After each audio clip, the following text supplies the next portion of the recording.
Putin is trying to court the MAGA GOP in the United States. In fact, one of the leaders of the MAGA GOP is in Moscow tonight.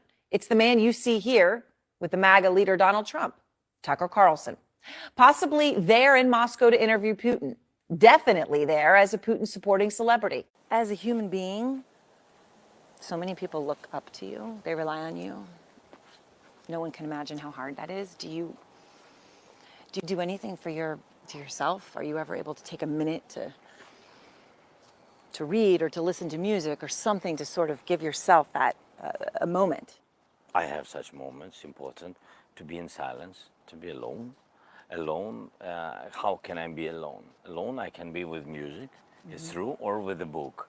And early in the morning, when there are no sounds in... No air raid sirens. No I'll be coming back to this, nobody, people. I mean, Just listen to how Russian state media is breathlessly celebrating his visit. people, our staff, I mean, nobody is in my cabinet, nobody. Yeah. I can just read, think, and the music helps, really. Yeah. What music do you like? Oh, I like AC/DC and Ukrainian music. Of course, I like Ukrainian music a lot because Ukrainian, that's native language. That's why you understand not only music, you understand the words and etc. AC/DC, I don't understand all the words because of... You like the music. Look at them talking about him like a celebrity. Everything he does on camera, breathlessly repeated. Yeah, I like energy of AC/DC. I like Eric Clapton, a lot of Guns N' Roses. Maybe it's too old music for... I understand. We're the same. We're the same. I love it. No, it's important to have sometimes at 6, 7 in the morning some trainings. Workout. Yes, workouts. Or to do something with music, with such music, which gives you energy for all the day. Now I'm in the screen. All right. Good evening, people. I think we found a new Vomitous intro, a new Vomitous character, although we'll never play as much Aaron Burnett as we play of Justin Trudeau. Vomit. Pure, unadulterated, wretchy vomit. If things get any cheesier, it's going to be like toe cheese. It's going to be Gorgonzola. Oh my gosh. I want to play that again and just highlight a few key lip licking sequences in that. I'm doing a bit of a longer intro video as people trickle in because I think I may be starting the show too early. Good evening, everybody. We've got a show and a half tonight. It might actually be 2 shows in one. It's amazing. I was just on Alex Jones since 5:30 because when I get the call on a Sunday, can you pop on and talk about Big Fani Willis and Nipple Judge Engoron? I'm like, I'm in the car. I'll be back in 15 minutes in front of my computer. Oh, as everybody trickles in to watch another evening of Sunday Night Law with Viva and Barnes, let's go back to this wonderful work of monstrosity. Why are we playing this one? I've got a bunch of videos to play as the intro, depending on how I feel. We're going to talk about some Russia-Ukraine stuff tonight, particularly the death of Navalny in a Russian prison in the Arctic or something. I didn't know where it was, but I had to bring this up because I saw this clip of an interview with Aaron Burnett and Volodymyr Zelensky. I swear to you, I thought it was CGI. Like I thought it was fake video. So before I reacted and went over the top with my reaction, I had to go find the source video and watch it. These are the propagandist hacks who are accusing Tucker Carlson of having given it's Vladimir Putin. Everybody's Vladimir here. Putin a softball interview. This was her interviewing Zelensky, but no, it is unclear this is what if she an said interview about Tucker between Carlson. Putin and Carlson will take place. But if it's Donald Trump, okay, here. Tucker Carlson, possibly there in Moscow to interview Putin. Definitely there as a Putin supporting celebrity. As a human being, supporting celebrity. So many people look up to you. First of all, They what the rely hell is she on doing you. with her hands? No one can imagine how hard that is. People look up to you. Do you do anything for yourself? Are you ever able to take a minute to you need a back massage? To read or to listen to music or something to sort of give yourself that a moment? I have such moments, important, to be in silence, to be Look at alone. her. Pay attention Alone, only to how Aaron can I Burnett. be alone? Alone, I can be with music, it's true, or with a book. And early in the morning, Oh, Mr. Zelensky, you're making my CNN propagandist heart melt. Let me just get to the lip smacking. The MAGA Republicans thing is just never going to get old with these hacks repeating it over and over again. Oh, there's one. Look at this. native language, that's why you understand not only music, you understand the words and etc. AC/DC, I don't understand all the words because of but like the music. Look at them talking about him like a celebrity. Everything he does on It's camera, confession breathlessly through repeated. projection. I like Breathlessly the repeated. energy of AC/DC. I like Eric Clapton, a lot of Guns N' Roses. Maybe it's too old music for. I understand. We're the We same. understand. We're the same. Hey, Vladimir, I got Eric Clapton and AC/DC back at the hotel. It's funny you should mention it. You want to come and we'll put on an old 8-track and maybe sip some. Oh my goodness, nauseating, repulsive and nauseating. But the biggest takeaway from all of that, and we're going to come to this theme over and over again tonight and in the future as we have in the past, confession through projection. Accuse your enemies of doing what you are doing so as to create confusion. These propagandist MSM hacks are accusing Tucker Carlson of giving softball fawning celebrity type interviews to Vladimir Putin. What kind of music do you like? People look up to you. This is her hard-hitting question. Life is hard. People look up to you. What do you like to do to unwind? Oh, okay, we're done. That was the fun intro. Now, for those of you who are new to the channel, last week was a hell of a week. So I think there might be a few people new to the channel. We hit 400,000 subs on Rumble. For those of you who are new to the channel, Viva Frei. That's not my real name. My name is not Viva. It's David Freiheit. Freiheit means freedom in German. David biblically means, oh shoot, what does it mean? Beloved is what it means in Hebrew or Aramaic or whatever the original language was. So beloved freedom. It's a fortunate last name. I've always liked my last name. We start on YouTube, Rumble, and vivabarneslaw.locals.com. And then we go to Rumble and we end on what I call CommieTube these days.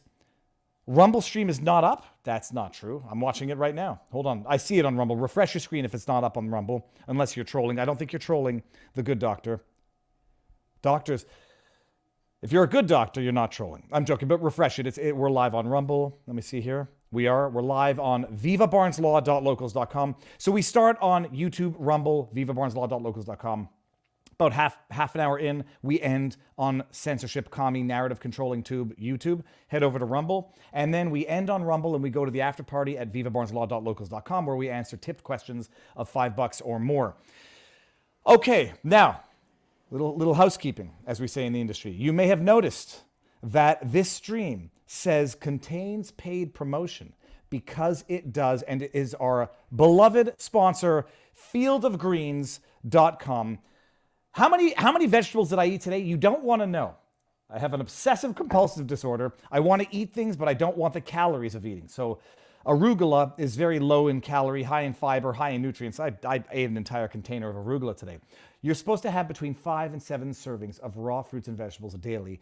And suffice to say, most people don't. Most people have terrible, bad, unhealthy habits, sucking down those disgusting chemical-filled low-cal drinks, diet drinks, or the sugar-filled energy drinks.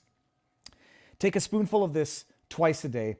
1 spoonful of desiccated greens. It's a food. It's not a supplement. It's not an extract. You stir it in water. It looks like swamp water, as I say, which is the containing of the nutrients of life. It tastes great. 1 spoonful is 1 servings of fruits and vegetables with all of the antioxidants, all the good stuff. You do that twice a day. You replace a bad habit with a healthy habit, and you get 2 servings of vegetables a day, fruits and vegetables, just from that. I would advise, in general, exercise and eat healthy.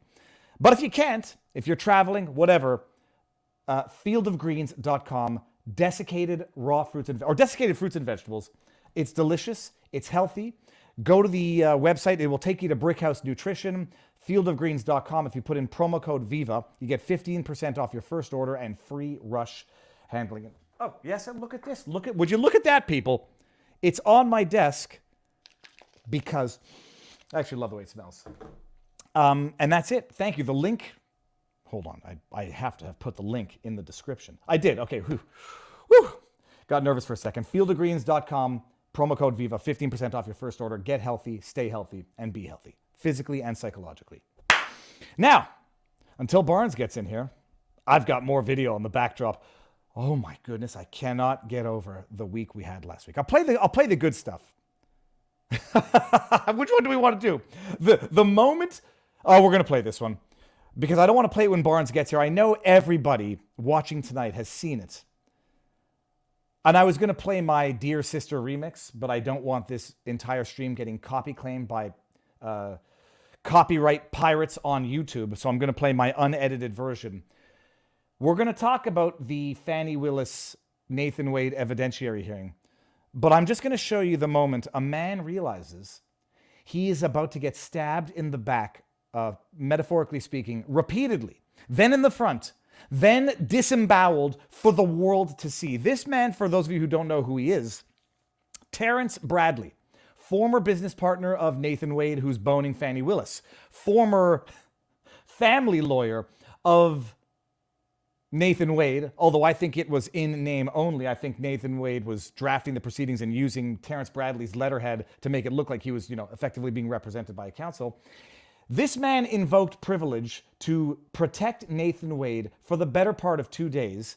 And then Anna Cross, Fani Willis's counsel, in cross-examination says, yep, you've served your purpose. Now it's time for a public judicial execution. Listen to this. And while you didn't socialize together frequently, you considered yourself a friend of Mr. Wade at that time? Yes, we were friends at that time, yes. All right. You are no longer business partners. That is correct. You are no longer friends. What you say, dear sister? This is the moment the shots rang out. And when I made my dear sister edit, I deliberately chose not to include the sound of a gunshot because I don't want anyone misconstruing deliberately or accidentally anything of violence. But this is the moment. They reached into his chest and ripped his heart out. Look at that face. You're no longer his business partner, no longer his friend, and look at his face. Friends at that time, yes. All right. You are no longer business partners. That is correct. You are no longer friends. Oh, what are you doing, man? What are you doing, Anna? You hear his heart I mean, if he's saying that we're not friends, then I yeah. want to know what you think, Mr. Bradley. Do you consider yourself a friend of Mr. Wade? I hear his heart breaking. I would consider. It goes to potential bias. Ms. Cross. Would I consider myself a friend of Mr. Wade? I would. I thought I did. And while you didn't socialize together. Oh, and by the way, for those of you who missed the trial, right after that point, they went ahead and destroyed Terrence Bradley's life by bringing up the circumstances under which he left the partnership with Nathan Wade and his other partner there, Campbell, because of alleged improper sexual conduct that they called assault. It was. We're going to go over the trial when Barnes gets here, but so that we don't have to watch the videos, we'll watch them now. And I got another one. Which one is this? Oh, this was when Fani Willis took the stand. Oh my goodness! Look at this crazy woman. Just first of all, I mean, just look at her face right now, and I'm not projecting. Is that me right there? That's me right there. I'm not projecting. I'm just going to point it out. She's got bags under the eyes, like she's been sobbing, like she hasn't slept in days. There were rumors that her dress was on backwards. It doesn't look like it was. It just looks like it wasn't fitting properly because it was hastily thrown on so that she can barge down to the court like a rabid animal to get on the stand. She gets on the stand, and this comes out. So your office objected to us getting Delta records for flights that you may have taken with Mr. Wade. Well, no, look. I object to you getting records. You've been intrusive into people's personal lives. Intrusive into people's personal lives. You think I'm on trial. These people are on trial for trying to steal an election in 2020. Oh. I'm not. These people? What do you mean, these people? On trial, no matter how hard you try to put me on trial. Goodness. So my question Look at that. is She a psychopath? That it just. I object to you getting any personal records. Keep going, Fani. We're not dealing with privilege. Look at the way she's sitting in front of a judge. No, I'm not dealing with privilege. What we had offered to put them in This camera is for the court to review. the most disastrous thing I've ever seen. That's not something you deal with a witness. And I've seen a bird get stepped on. literally, by the way. For anybody who's wondering, I was at Strawberry Girls in Florida, and they have a little display with a bunch of parakeets inside, and you go through these flapping doors, and the birds come and they eat out of your hand. And I saw a woman just not looking where she was walking, back up and step on a little yellow parakeet, and then it starts wobbling around. I don't want to depress people. Then I pick it up, and it dies in my hand. I saw that. This was more disastrous than that. Oh my goodness. So that was another one of the highlights. And just to get to one of the other trials that we're going to be talking about tonight, so I don't have to play the clip. Do you all remember who Michael Cohen is? Perjurer, overall scumbag. He gave a 15-minute or 12-minute interview. It was MSNBC because, you know, there's only one news outlet out there, propagandist hack of an outlet that is out there towing the line for these outrageous, outlandish court rulings, political persecutions. MSNBC is the last one. MSNBC, you know, remember the one that pursued Russiagate for 3 years. MSNBC, the one that told you, get the jab and it stops the virus. You're protected. You can't get it. Lie, lies, and lies. Well, they've got their star witness now who's reveling in the New York atrocity of judicial abuse. And after 10 minutes, and you read the comments in the comment section, you think you're taking crazy pills, is what you think. People are like, oh, Michael Cohen really has turned his life around. Oh, he's the hero that we didn't know that we needed. People are now singing the praises of Michael Cohen, this grubby criminal of a lawyer, although that might be redundant. Hey, he's a hero now. And he gives a 10 minutes of interview. Oh, this trial, I was telling the truth all along. Trump is a criminal. Listen to what he says of Donald Trump at the end of this interview. You have Donald Trump, I'm not sure if you saw already, texting his supporters, fundraising off of this. It is a message we have heard before that he is being victimized. That is not particularly surprising. I guess my question to you is, what do you say to the folks who are still sending in their $5 or $10 to those text message appeals? It's time to wake up, stupid. Right? This isn't a joke. This is a man who has himself come forward and stated that he intends to rewrite the Constitution. Excuse me. Footnote, please. Video clip. Where was that? You lying scumbag of a filthy lawyer, Michael? Where was that? Where did he say he's gonna really rewrite the Constitution? But wait, there's more. That he wants to destroy our tripartite system of justice. That he wants to destroy our tripartite system of justice. You mean like what Joe Biden is doing right now in real time? Please, Michael Cohen, with your infinite wisdom and good judgment, go on and tell us what else he wants to do. He wants to get rid of the judiciary and the legislature. Oh, really? He wants to get rid of the judiciary and the legislature. Oh, please, go on. Does he want to kill anybody? He wants to confer all power to himself, to the executive branch, that he's going to use the military SEAL Team 6 to go after critics. He wants to execute General Mark Milley. He wants to execute General. May I get the footnote on that one, Michael Cohen? Chief of Staff. Is this who you want to support? You have nothing better to do with your money? Give it to me. Give it to me. I need some money. I'm down on my luck. Give it to charity. But he's a billionaire. He doesn't need your charity. He's a billionaire. You have on the one Trump. I mean, in the earlier part of the interview, he says how Trump is going to go bankrupt because of these decisions. He's got real problems. He's not worth all of that money. It's an amazing thing. Trump lied about his assets. He's not worth the billions. This is going to bankrupt him. But don't give him money. He's a billionaire because he wants to rewrite the Constitution. Bullshit. Because he wants to assassinate General Milley.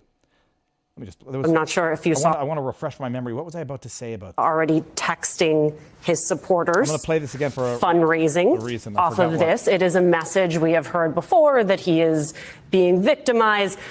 That is not particularly surprising. I guess my question to you is the projection. That's what I want to say. What do you say to the folks who are still sending in their $5 or $10? Can you imagine being so intimidated you got to get on MSNBC and try to convince people not to give their $5 or $10 because you want to bankrupt in all respects your political adversary? Time to wake up, stupid. To those text messages. He's been waiting for this moment his entire life. It's time to wake up, stupid. Did you just call me stupid? You son of a... This isn't a joke. This is a man who has himself come forward and stated that he intends to rewrite the Constitution, Okay, I can't that get on he that wants to stupidity. destroy our tripartite system of justice. Destroy the tripartite system of justice. Who might be guilty of doing that now? Just out of curiosity. He wants to get rid of the judiciary and the legislature. Who is it now that it basically is not listening to the decisions of the Supreme Court? Who? I'm just wondering. He wants to confer all power to himself, He wants to confer all power to himself. to the executive branch, that he's going to use the military SEAL Team 6 to go after critics. He wants to execute. I can't deal with that crap anymore. On the same day, by the way, that we're discovering that, the Obama was spying on Trump. Everything they accuse their adversaries of doing is that which they are doing themselves. All right, now hold on. Let me just make sure that Barnes, I know I sent Barnes the link until he gets here.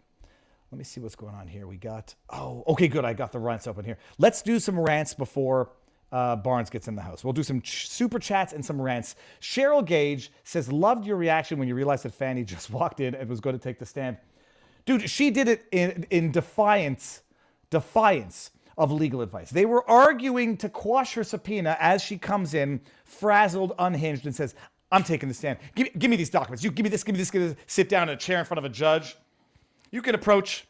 Oh, it was wild. It was wild. Does Amos Miller offer a desiccated vegetable powder? How does Field of Greens feel about it? Does he? I don't know if he does. Tony Savage? All that I would know is we're going to support Amos Miller and the war on the Amish in general. We're going to battle it as well. Piano Dean says, if, quote, in Wade's mind, end quote, his marriage was over, could they get his tax returns to see if he checked married filing jointly in subsequent years? It's the sucking and blowing of political hypocrisy. Yeah, for the purposes of boning people, he was divorced in his mind. The marriage was irreparably broken. For the purposes of taxes, of course, he's going to get all those benefits. For the purposes of income, he's going to hide his assets from his wife because it's irretrievably broken. She's not entitled to the fruits of my hard labor. But for the purposes of marriage, I'm going to let Jocelyn Wade raise the children. We'll get to it. Then we got Oliver Ruff. I hope you didn't mean to put in a comment there, but thank you very much for that. And let's get to we got some, see what I can do here. Look at this. Boom shakalaka. On Rumble, where we're over 13,000 live right now. That's Tyler Perry. Medea goes to court. I don't know who that is. That's from Primus Fan 92. We Laxton 3721 says Trump was found liable by 40-year-old allegations made by one woman. Fani sure as hell should be throttled by the testimony of one woman 5 years ago. Well, I mean, I don't want to. I wouldn't tolerate an injustice just because it's against my political adversary. The Trump, 40 years old. Well, I think it might have been more like 30 years old. And E. Jean Carroll is batshit crazy. No question about it. All right, we got a couple more here, and then we're going to pull in the Barnes. Viva, a question for you in Barnes. J.P. Morgan, State Street, and BlackRock pulling $9 trillion of funds from Climate Action 100, uncovered under the radar. We'll actually talk about that. Let me see if I can screen grab that. Simple Mana says, hey, Viva, any chance you can shout out my GoFundMe to help my mother? Any help is appreciated. I'm very neurotic about, there's a lot of scammery out there, and I'm not saying this is or is not. I do not endorse anything until I know that I can endorse it. I'm reading the super chat, Simply Mana. Everybody donate, do your due diligence before you donate. Knowing nothing about the GoFundMe, I only promote a GoFundMe once I'm confident that it's legit, and typically after I've donated it to myself, so that nobody can accuse me of, whatever. And then we got, please, everyone must watch and share with every loved one the Tucker Mike Benz interview. Mike, make every Democrat see it, understand they're being programmed. That's from Crawley RN. And then we got T1990. Did you guys see the most recent reporting on the Russia hoax by Matt Taibbi and Mike Schellenberger? No, I didn't. All right, people. Barnes is in the house. Let's bring him on. He's wearing a bow tie. I don't know why. Robert, sir, how goes the battle? Good. May I ask, what's up with the bow tie? I was watching The Young Sheldon today, and I think he wears a bow tie in that show. Yeah, he does often. Yeah, I've only seen a little bits of that. The same with the what was the title of the original show? Wonder Years is what I thought it made me think of. Is that what they're playing on? No. Young Sheldon is that, the older one is that nerd show that was real popular. Oh, Malcolm in the Middle? Nope. I don't know what I'm talking about. Another one called I thought it was The Big Something. Maybe somebody in the chat will know. Not the Big Bang Theory? Yeah, maybe that might be the. Yeah. Oh, that makes sense. That makes sense, actually. Yeah, Big Bang Theory. That's it. Okay. I was just looking at that show. That show was very much reminiscent of the Wonder Years, but just nowhere near as good. Everybody should watch the Wonder Years. Barnes, how goes the battle? Yeah, good. The oh, that reminds me, I need to look something up. But go ahead. Okay, now I was going to say, what's the book behind you? Because that one is not one that I've ever seen before. I can make it out. It's John le Carré's The Tailor of Panama, which is apropos, particularly in the context of some of the Spygate stories that broke this week. Yeah, Robert, we're living through, it's either the end of times or the beginning of times. Alex Jones is optimistic, so that causes me to be optimistic. But man, what a week we had. So I'll do the menu. I'll just tell everybody what's coming up. I've never done it before, actually. And I don't think I'm going to do it as good as you, Robert, but I'll try. We've got Big Fani, then the New York verdict with Judge Engoron, RFK censorship win, which I realize I have not done my homework on. Navalny death, we're going to talk about this one for a while. SCOTUS, sovereign immunity, whistleblower protections when convenient and not when not. Amos Miller objections, you're going to talk about the latest with Amos Miller and what the status is of everything there. Social media crisis. Crazy French law. On speech about the vaccines, we'll get to that. Oh, lordy. 2020 election study, illegal search. That was a funny one also. And then Ancestry sold the DNA results. This is why I don't do the Ancestry stuff. I don't trust them. And if they tell me that I'm susceptible of certain diseases, I'm convinced that it's going to have an impact on disclosure to insurance companies, and it will cost me in the long run. What do we start with, Robert? The most popular one was either the Trump New York verdict or Big Fani. Then otherwise, the board was interested in SCOTUS and the Amos Miller objections. And then they raised a few of their own questions about the Spygate news information that came out this week, as well as the Tucker's interview of Benz and the 2020 election study by the Heartland Institute that was put out this past week. And then also the George Soros's prosecutor winning in the 11th Circuit against DeSantis. So those will be a couple of added topics. Plus, in the after party, we'll be answering all the $5 tips or more at vivabarneslaw.locals.com and proceed accordingly. But yeah, the top topic was the one that you covered much of the week, Big Fani. Well, okay, before we get there, let's do one on YouTube, and then we're gonna kick YouTube. The Navalny. I don't know what the level of interest in that was, but I'm particularly interested in it because I know what I can piece together from my cursory internet searches. I don't know who to believe in this. All that I know, and I put out a vlog before today, Navalny dies in jail. I mean, apparently he was in some Arctic detention center, like he disappeared from the Russian prison center and was pulled up to the Arctic. Died, was it a clot or was it a heart attack?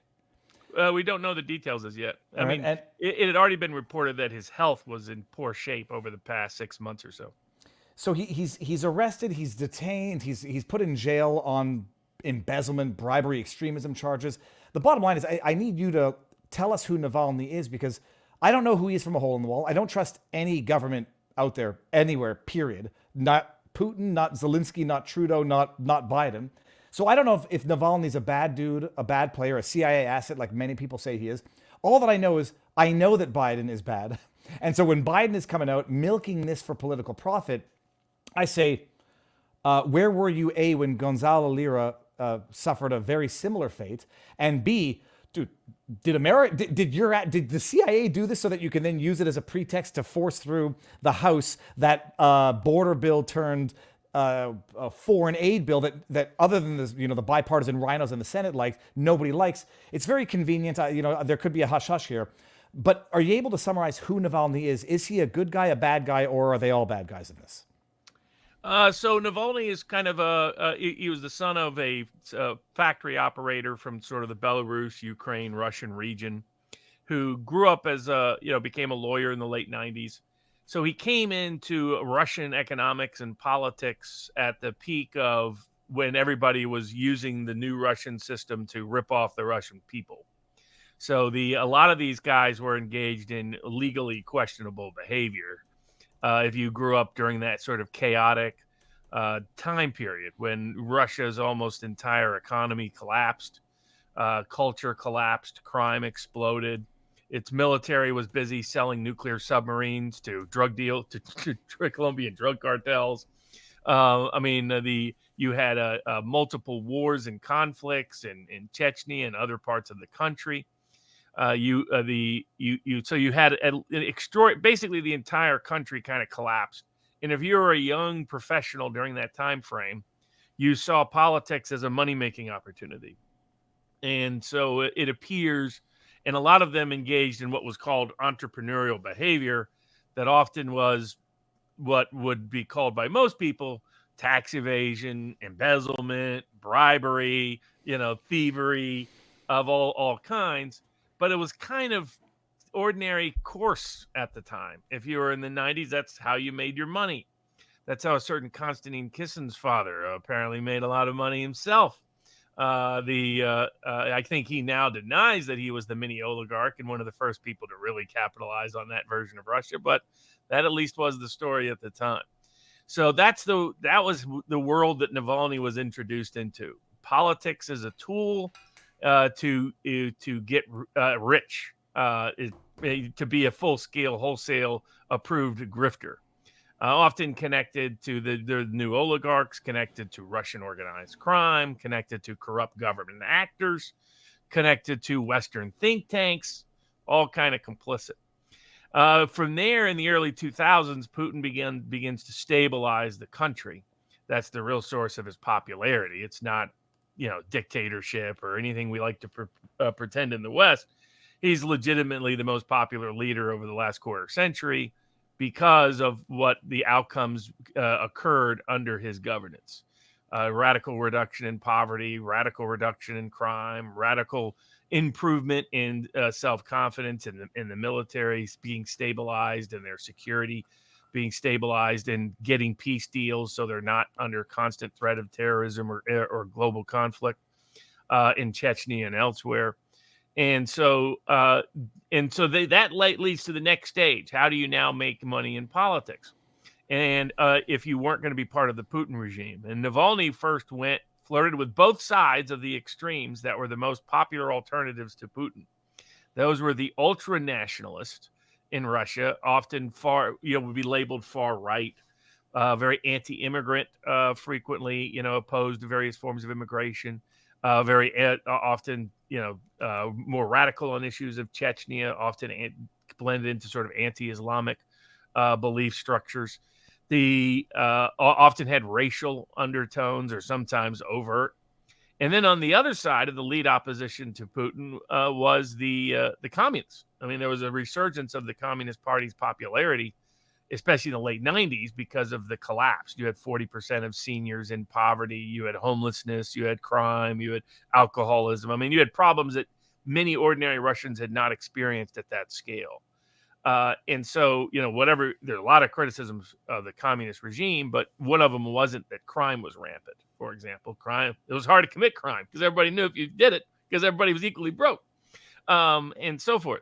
The criminals were the bureaucrats, the actual government employees. Those are the criminals. But that changed in the 90s. And he flirted with them too, Navalny.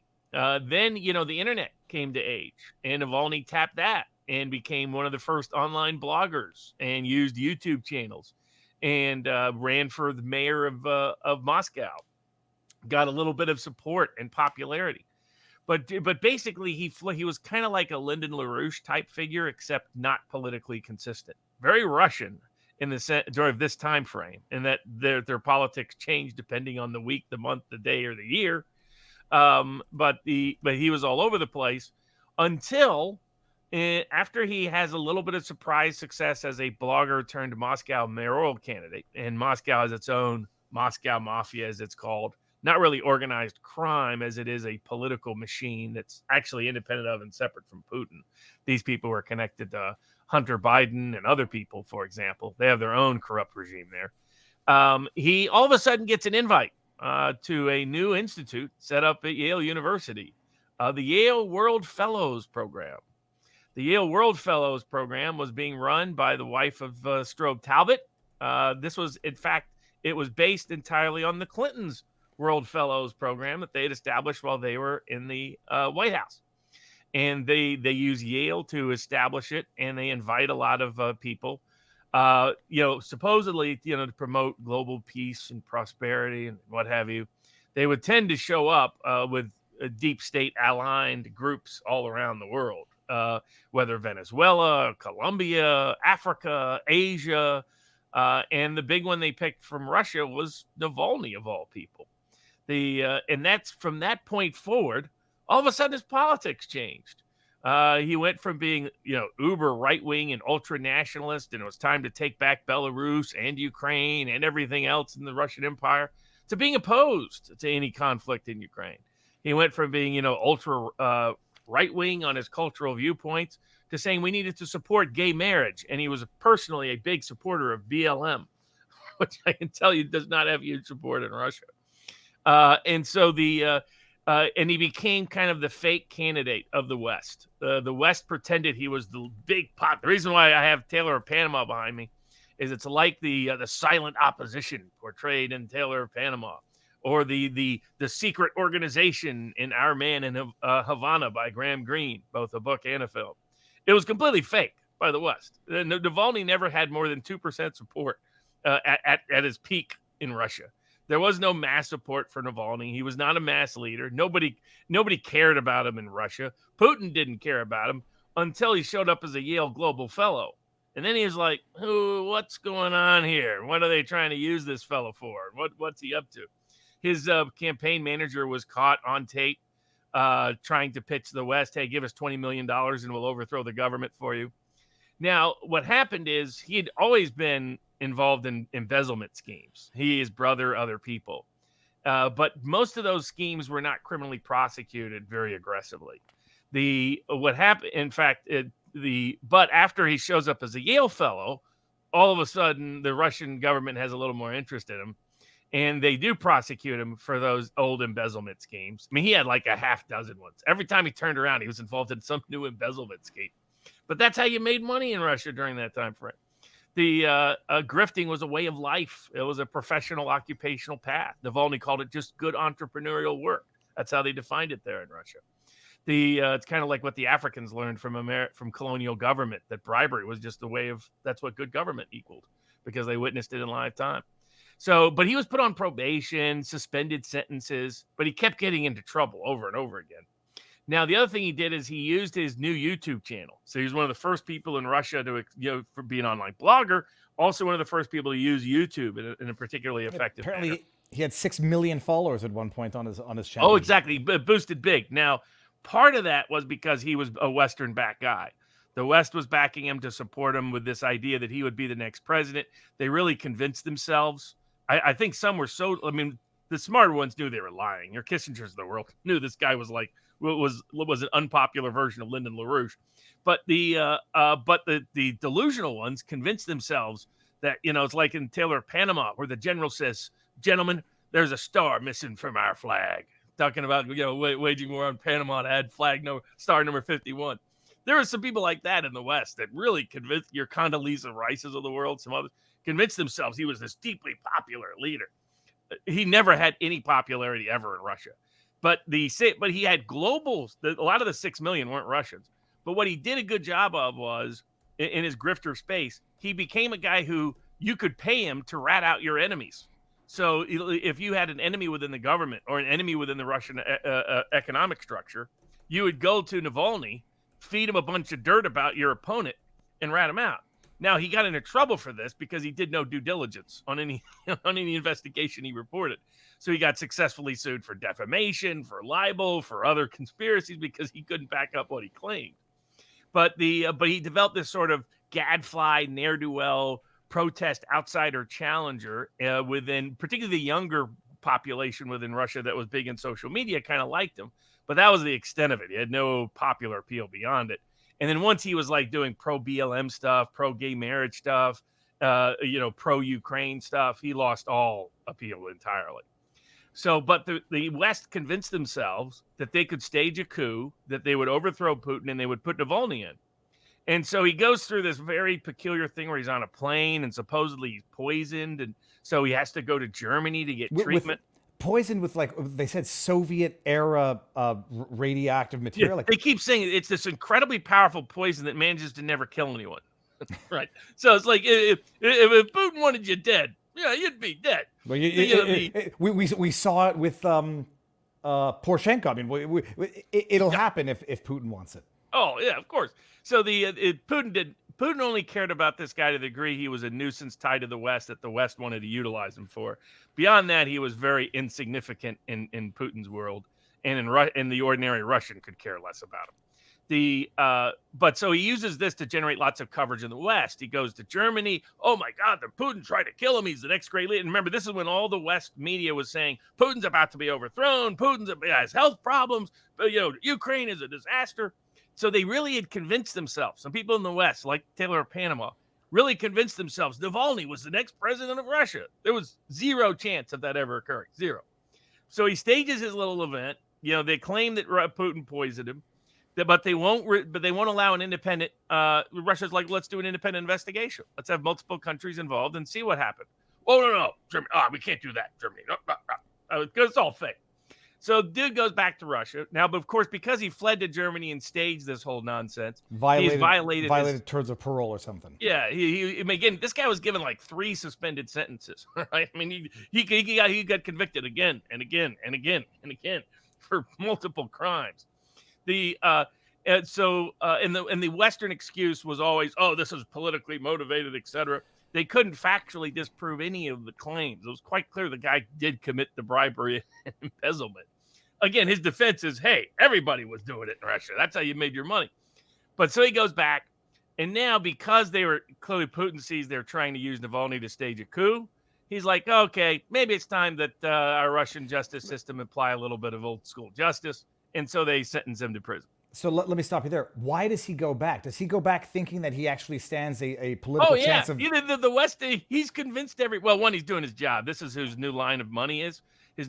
He was already in trouble because he had already grifted a bunch of money from his parties in Russia that apparently stole a lot of money from his donors and contributors. Again, that's what the guy did. That's what he was. He was, a grifter on steroids. Not a half bad one, But the new deal with the West was he needed to go back so they could stage a coup. I don't know whether he ever really believed. He might have been delusional enough to think he was the next president of Russia. You got the CIA behind you. You got the MI6 behind you. You got German intelligence behind you. They're telling you you're going to be a hero. CNN saying you're going to be the next thing. Da, da, da, da. So maybe he really believed it. And that's where, Putin was just a reminder to everybody, well, maybe it's time for a little Russian justice. See how you like those winters in Siberia. Next time you think the CIA is going to run our country. And so that's what happened. While he was in jail, he got his health deteriorated. Now, I find the timing of his death doesn't benefit Russia. The timing of his death benefits the West. That's where a lot of people there was one person who said, I didn't think the CIA took him out until Biden made a big deal about it being taken out. Robert, I was watching Biden's presser and the thought hadn't entered my head and I felt stupid. But then he's like, now's the time. Literally, people, history is watching. And now let me milk it. They can't get a vote. They can't get Ukrainian money passed. They can't get the Patriot Act restored. And first they say Putin's got space nukes. He's going to put nukes up in space. That was their first line of excuse. And now the new one is, oh, look, he killed the great Navalny, the great civil rights leader. This is literally our man in Havana, Taylor of Panama, written to life. And the number of people who buy it is extraordinary. Amnesty International got in trouble last year when they were promoting him. And people are like, well, let me give you some of Navalny's quotes over the years. It's him referring to certain groups as cockroaches who need to be stepped on. And Amnesty was like, we missed that one part of the memorandum. The guy's a complete fake. He makes us look like such a joke to the Russian audience. It's like, we never liked, this would literally be like saying Lyndon LaRouche was the most popular man in America and had been stolen his ability to be president. And Americans would be like, what in the heck are you talking about? I don't know how many Americans would know I Googled who Lyndon LaRouche was in the meantime, but I'll say analogously might be Kamala Harris, told she's going to be the president and has it stolen from her. So not off the table in terms of thought experiments that intelligence said he's more useful dead than alive at this point. Oh, yes. Yes. Huh. Good. Robert, I think I actually came up with that thought before talking to you, so I feel smarter as a result. And the political exploitation of his death is just, it's over the top. They're parading Biden out again for a press conference where he, again, looks like a demented, senile buffoon. And can you imagine this administration and the people that are the people who are wanting more money to go to Ukraine, which actually did kill someone for pure speech grounds? I mean, and not only that, an American citizen. Navalny was never an American citizen. Gonzalo Lira was. Gonzalo Lira, there was no allegations of corruption involving Gonzalo Lira ever. Gonzalo Lira was accused of being pro-Russia. That's it, of his speech and his investigative work, and was basically summarily executed by the Ukrainian military and police. And yet we're going to send more money to them in the name of Navalny? I mean, while at the same time, Ben Shapiro, just go to Israel or someplace. You're not a real American. You're not loyal to America. Quit pretending you are. Him out there saying that Navalny's case is much worse than anything in America. No American has been denied bail. Well, where have you been living the last 3 years? People who have committed suicide or are dead, January 6th defendants, because they were denied bail, put in solitary confinement for 300 plus days. Navarro is going to jail right now because he was being denied bail. Ben Shapiro is asleep at the wheel because he cares more about foreign countries than he does about America. Don't call it the Daily Wire. Call it the Israeli Wire. Call it the Deep State Wire. Don't call it the Daily American Wire, because you're not really American and you don't care about America. And, the fakes and phonies and frauds like this guy and these other people defending and excusing and saying, look at how horrendous the Navalny case is, aside from what a fraud that is, are the same people who have ignored what's happening to Trump, ignored what's happening on January 6th, ignored what happened to Gonzalo Lira. Yep. Someone in the chat, I was going to read it, says, why do I care about Navalny? We've got January 6ers here, and we've got the weaponization of the political judiciary system here. And I made the point in the vlog earlier today, which I'll post the link to in a bit. That fantastic, Robert. I mean, that's like absorbing knowledge, and I'm going to go rewatch this, and everybody can now have a better understanding of what's going on to confirm their suspicions, or at least awaken to what's going on. All right, now the real political abuse is what we're seeing to Trump in New York. What we're seeing in Atlanta, what we're seeing with Jack Smith, what we continue to see with January 6 cases. That's the only comparable example in the contemporary era is what they've done to the leader in Pakistan, who just won an election, even though they put him in jail, who was completely targeted for political reasons and totally bogus. But it's sad that, that Russia isn't the country that's been the most egregiously abusing people's civil rights and civil liberties in the last half decade. It's the United States of America. Now, I'm going to say this. Everybody come over to Locals. The link to Rumble is there. I'll give you the link to Locals as well. And let's see that we're at 7,200 people live on YouTube. Let's get them all over to Rumble. What are we at on Rumble? We're at 20,500. So let's make that number go down on YouTube. And while it goes down, before I lose them all, I'll just read the remaining super chats. Off topic, but will Derek Chauvin get a mistrial? No, right, Robert? The Minnesota Supreme Court should set aside the verdict because they can do so without consequence given his federal plea deal anyway.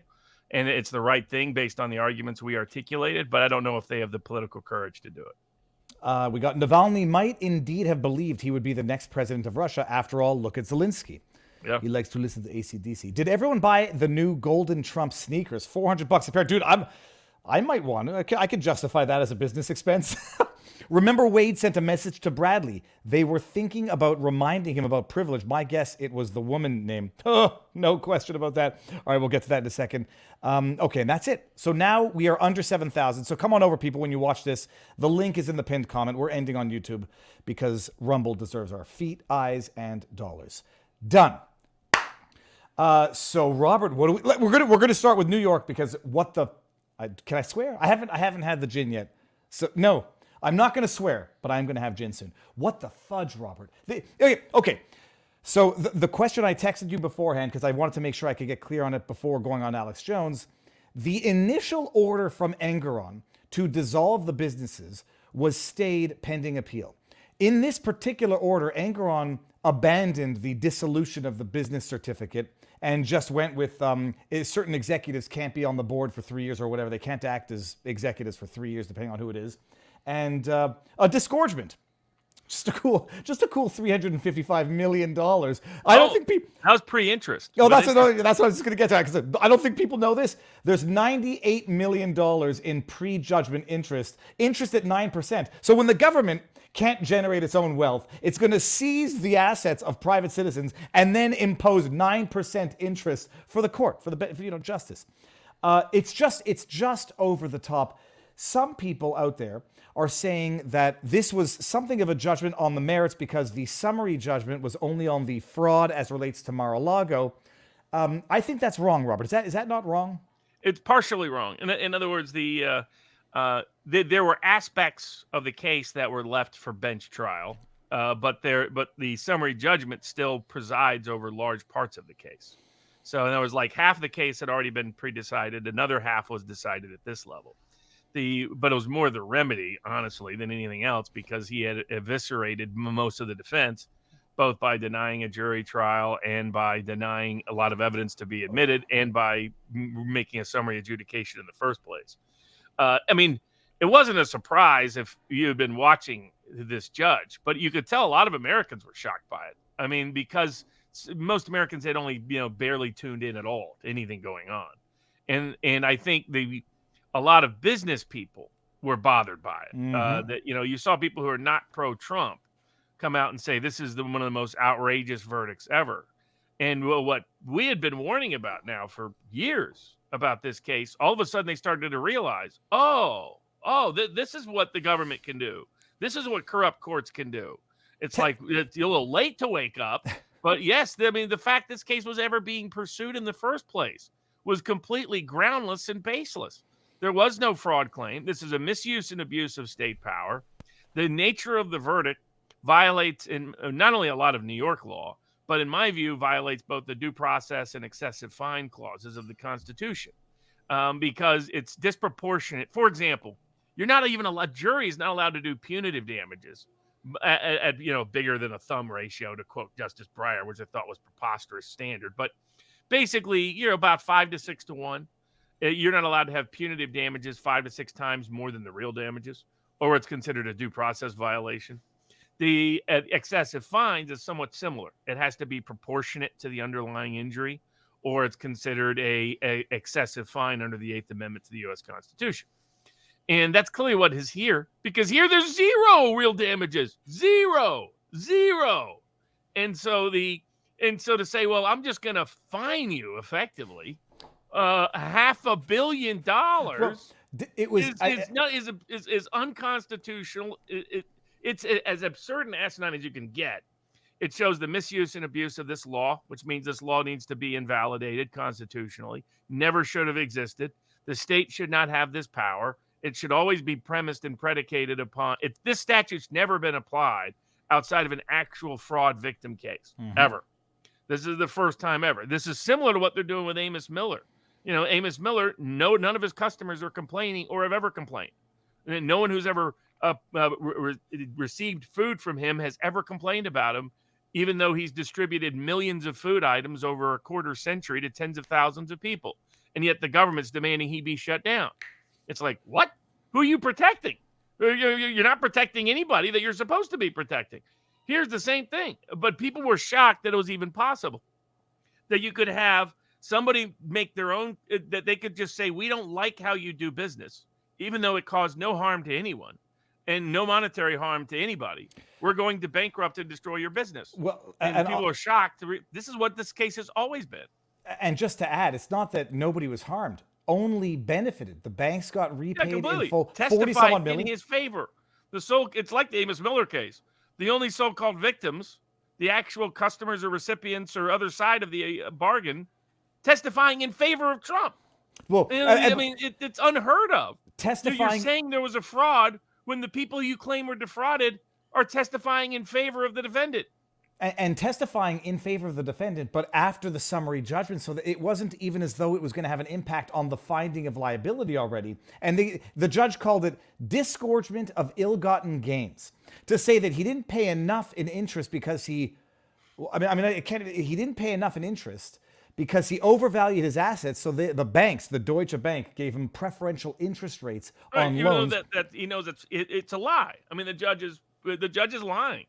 I mean, that's why if these judges want to start taking away immunity from President Trump, then there needs to be a response by the legislatures to take away immunity from judges, because this is a judge who, under traditional civil rights law, should be criminally prosecuted.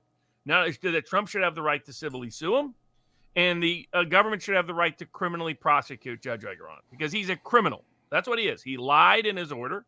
He's a fraud. He's a fake. He's a phony. He doesn't obey his oath. He doesn't abide the law, and he lied in his order. I mean, there is no basis whatsoever to say in a honest transaction, more interest would have been charged. Every bank said no. Every bank said they would not have done anything differently. They would do it exactly the same again. And they never relied upon any of Trump's claims for why he thought he was going to be able to pay it back. They relied on their own independent appraisers. This is why people in the real estate industry and the finance world went berserk. People who don't care about Trump at all were like, this is one of the most dangerous verdicts ever issued in the history of the country, because you're basically criminalizing everyday business. You're criminalizing how every business operates. Every business puts together a business plan, which has their most optimistic version of what's going to happen when they're trying to get money from people. That's simple. And it's on the party lending. These are the most sophisticated creditors in the entire world. Some of the biggest international banks in the entire world. They don't rely upon the person's claims. That tells them why that person thinks they're going to pay back the debt. And they like to have that information. But that's not why they give the money. They give the money based on their own independent assessment of worst case scenario. That's what they do. And that loan, it made the bank tons of money. Not only in the interest rates, but the fact they were Trump's bank got them other business, as they themselves testified to. Said so at the time, testified to under oath, when there was every motivation to otherwise. That's why people are shocked that you can bankrupt a business that's never caused any harm. You can bankrupt a business that's committed no crime. You can bankrupt a business that committed no fraud. And everybody knows why, because you don't like his politics. This is worse than anything ever done or even claimed to have been done to Navalny in Russia, that supposedly is grounds to go to war with a country. Our government is doing it right now. Our country is doing it right now. Worse, more egregious. And Trump has rights to appeal. Presumably, the New York Court of Appeals will not stay aslumber and will wake up and do the right thing, but you can't bank on that. This is a lazy New York Court of Appeals that approved ridiculous gag orders in this case. After initially recognizing how absurd they were, then they backed off because they're just as political, just as partisan as the trial courts are. So there needs to be so much outrage from so many places that the courts realize, oh, maybe we've gone too far. And what really needs to happen is members of Congress need to start proposing legislation, modify and clarify what should have always been there under Section 1983 of Title 42 involving state judges, and say we remove judicial immunity. Say there is no more immunity for judges. Watch judges all of a sudden be like, oh, well, hold on. We didn't mean to go that far. That's the only thing that's going to wake them up. They need to be smacked in the face with political reality, or they will continue to misuse and abuse their power. And then on the federal court systems, they need to start impeachment proceedings on these rogue judges. But with the state courts, where you don't have New York State legislature is never going to do anything about these corrupt judges because they're aligned with them. But the federal government could, Congress could, put it clear. The 1983 laws were intended to remove judicial immunity. The courts invented it. Supreme Court conveniently invented it. It's always great when you can invent your own immunity, isn't it? When you can ignore your own statutes. But put it in plain language so that they can't ignore it. And you watch these courts suddenly wake up. Suddenly, all of a sudden, realize there's limits to what they do and start stopping the extraordinary misuse and abuse of what Stephen Miller and others called modern-day fascism, is what we have in New York courts right now, and in the federal courts when it comes to Donald Trump. Explain. I mean, I think I've asked this question a few times, and I have trouble grasping the answer. It's a state decision, so it's going to go to the state court of appeal. Yep. How does the Supreme Court get involved? Now, he has federal cases pending because he brought multiple federal civil rights cases, both in New York and Florida, before the Court of Appeals about this abusing his federal civil rights. Okay. So so there is an opportunity for the federal courts to get involved as well. And it could go up to the Supreme Court of the United States because there are federal constitutional implications to what took place here. Okay, excellent. And there's also apparently a boycott of truckers who are saying we're not going to bring stuff to New York if this is the way business is going to be there. Defiant New Yorkers. I mean, and I've been saying for more than a decade, advised clients, get out of California, get out of New York, get out of Illinois. And they hated doing it. A lot of them, grew up there. A lot of them really loved it. Told Alex Jones for many years, get out of Austin. He loved Austin, didn't want to move from Austin, okay. Now he realizes why, that was not the best decision in the world. But this should be a screaming wake up call. Look at what Musk did. Musk realized as soon as Delaware went crazy, he's like, okay, I've got to remove every business from Delaware and tell every other business, get out of Delaware.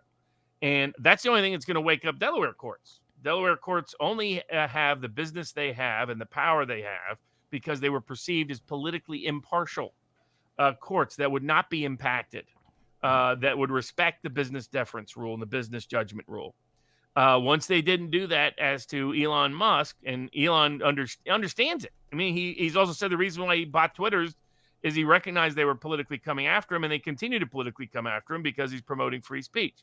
But he realized you have to fight back. You have to fight back. And one of the ways everybody should be getting out of New York. Get out of New York. It's an untrustworthy, if you're delusional enough to think it won't happen to you, you are acting in a state of delusion. I had a client who believed that, and then they started coming after him full scale in California. And luckily, he put enough things in motion that they weren't able to do him much harm. Now, he, by the way, left the United States entirely and put almost every business he has that he can outside of the United States. Because in truth, there are plenty of foreign countries that are better right now for doing business than the United States of America. But definitely not New York, definitely not California, definitely not Illinois, definitely not Delaware. Don't be near these. And if you can get out of democratic cities like Atlanta, like Austin, get out of those too. Okay, so they've announced the appeal. Does he have to put up anything by way of bond in order to appeal? Like, what is the immediate? I assume the state's not going to attempt to collect while the case is pending appeal. I wouldn't make that assumption, Robert. You never know.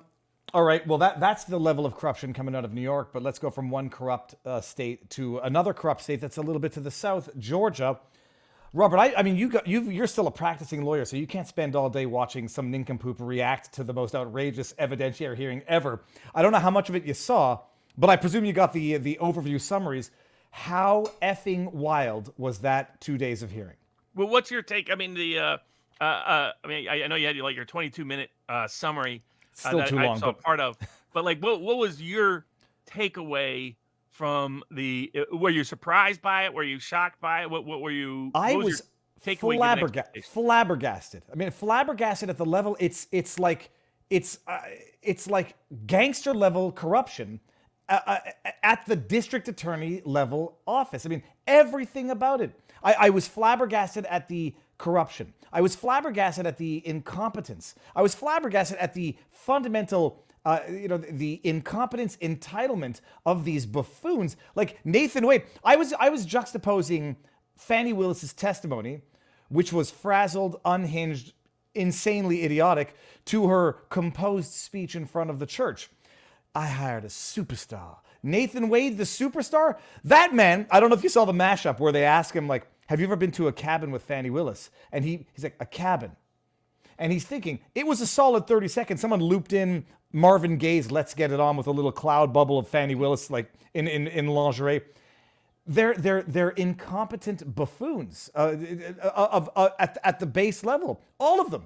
Nathan Wade, incompetent. Terrence Bradley, incompetent. I met Fani Willis's father for the first time. It's like, that's what blew my mind. Then you get into their attorneys, Anna Cross, the other guy. Incompetence. It's incompetence from the bottom up, but these are the people in charge of the most important elements of society. I was blown away that Fani Willis runs down to testify. It was already going badly with Terrence Bradley invoking solicitor-client privilege. They debate over that. Who was I also? Oh, then the Governor Barnes. I don't know. I never knew that guy, but he says I turned it down because I got mouths to feed and I wasn't interested in the threats. The dude turned it down because he's in the golden years of his life and has no interest in this rubbish. But those who need it and those who want to, get some free money will jump at it. But I like the judge, and I don't know if I'm being too optimistic. What's his name? Scott McAfee. People are saying he's up for re-election in May or up for election for a 4-year term in May. How will that sway him? I got the impression that even the MSM is getting fed up with this incompetence, corruption, stupidity, immorality, and that when they say it's 50-50 that they get disqualified, the public is ready for a reckoning. So that's where I think it's going to go. But you'll tell me now, Robert, the last day after Terrence Bradley had his heart ripped out and they say you were let go because of sexual assault, you paid the victim $20,000 through your escrow account. The judge then said, well, if he thought that was solicitor-client privilege, now I'm questioning everything he thought was solicitor-client privilege. Is the judge going to allow that evidence? Are they going to call back Terrence Bradley? And I don't know what you think the judge is going to do, what's plausible in this, but that's my assessment. Yeah, I mean, well, you have the context of this is that there have been multiple motions to disqualify her. That the way in which the grand juries were formed were questioned. She raised money, did campaign fundraising based on going after Trump. That raised serious ethical issues. And the prior courts dodged the question by saying that can be dealt with post-indictment. And so now you already had these prior issues that were part of the basis to disqualify her and to dismiss the indictment. You also had the fact that Wade was never specifically approved of for this role by the Fulton County Commission. She never even sought its approval. And there's legal history in Georgia that means he didn't legally have the power of special counsel or the state, which means anything that was produced from him, including the indictment itself, has to be dismissed. So that's in addition, he apparently didn't timely take his oath. That might be an issue in some other states, by the way, but we'll see. So you've got, that's the context in which it came out that this was a big, massive money laundering operation, that she was enriched, and at multiple levels, because the commission never approved this money for this purpose.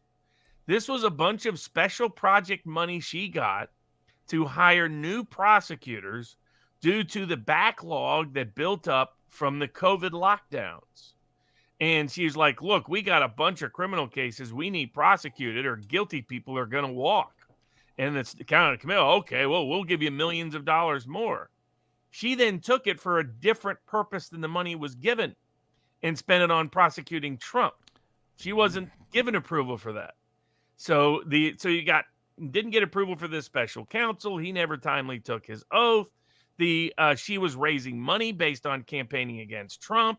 Now she's diverted COVID funds, effectively what were COVID funds, to prosecuting Trump. And then it turns out the reason for all of that, the reason why he was picked, the reason why the money was diverted, the reason why Trump was even pursued for prosecution is she was laundering the money for her own personal benefit by going on luxury vacations that were being paid for by the state through monies paid to him, when it turns out he's not even qualified to handle the position. He's never done, far from being a superstar, he'd never done a RICO case in his life. And he's bringing a creative, novel RICO prosecution.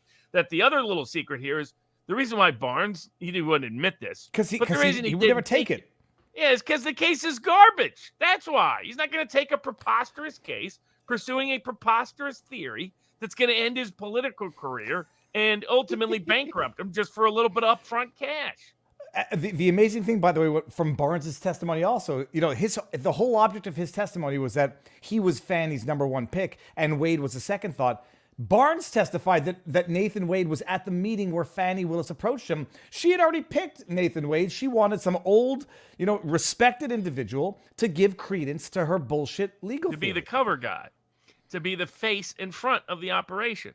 Wade was always getting the cash, and the cash was going to her. And her excuse is that somehow it wasn't really going to her, and that led to a Talix, the great Talix meme on our board, that where she was saying, never in writing, always in cash, and that was clearly Barnes's fault, my fault for giving her the inspiration.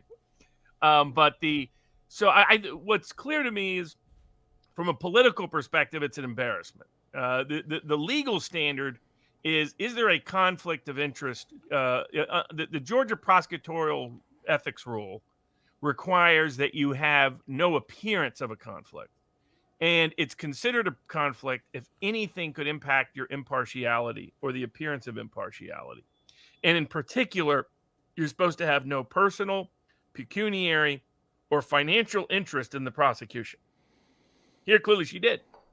And so that's the problem she faces, is that she violated clear ethics rules for which the remedy can be disbarment and at a minimum disqualification. The political problem the court has, I mean, the court was appointed by Kemp. Kemp is a political hack, deep state guy who covered up the 2020 election fraud, facilitated it, let Ratberger take the rap for it, but he was the guy refusing to take corrective action. He was the one who Dominion lined his pockets to help give him the sweetheart deal and then not keep Dominion to their word afterwards. He's the one who was coordinating with DeSantis to get DeSantis to run to challenge Trump. He's the one who's refused to do an independent inquiry or investigation or support impeachment of Fani Willis. So that's who this judge is loyal to. So the question is, do you have a judge that's also corrupted by the process? Because I think the problem for the judge now is it's reached so much public attention, so much embarrassment, so obvious what corrupt, like you said, anybody watching this came away with an impression that these were incompetent rogues and rubes who had no business with the power that they had. That judge has to know that. The case is national, global profile. So I think I think the smart political decision for him to make is to disqualify her. And appointed a DA from another county, let them decide if they pursue the charges. And he still has to address the issue of whether dismissal should occur because the special counsel was never properly appointed in the first place. And so, the smart thing for him to do would be to dismiss it, say, hey, if it's such a credible case, somebody else will bring another indictment, if it's clean. But let's start from scratch. Let's have someone totally independent of this process. Let's get rid of the vestigial legacy of these cases. Jenna Ellis can feel like an idiot for pleading guilty to a crime that ultimately was going to be dismissed. But that wouldn't be the first time she felt like an idiot. That's pretty much the definition of her legal career, and her political career. But that's the politically correct, smart thing to do. But I don't have confidence that this judge does. And this goes to an issue I've been talking about that I think all of the defense lawyers should start emphasizing. The reason why we're even here is because the Fulton County courts failed to do their job. They failed to honor and obey their oath. They were complicit in the election cover-up of 2020 because President Trump filed his challenge to the electoral contest in a timely manner. They were supposed to have a hearing within 10 days. They never did. They never held the hearing until after January 6th occurred, and then it was moot by that point. The Fulton County courthouse corruption is the only reason the election contest issues weren't properly adjudicated and may have prevented January 6th from ever happening in the first place. And they need to be reminded that their corruption, their complicity, their culpability is why we're here. So they don't keep repeating it. Because so far, Fulton County courthouses and judges have failed to show that they have the ethical backbone to do honor their oath and do their job and enforce the law. And we're going to see whether this judge is a corrupt nitwit like the governor that appointed him, or is going to honor and obey his oath, because if he does, disqualification is the only action he can take that is legally and constitutionally correct. I think he's going to do it, but I've been accused of being too optimistic. But Robert, if you haven't seen this... If he doesn't, he looks like a total nitwit. No, that's fraud. the problem. He does, because there's too many eyeballs on this now you can't put the shit back in the horse, to quote Emily Baker. But Robert, if you haven't seen this, just bear in mind there was no editing in Nathan Wade's response. This is how long he paused before answering the question, and this is going to get copy claimed on YouTube later, but I'll mute out the music. Look at this. Did you go to a cabin with Miss Willis ever? Ever? Ever.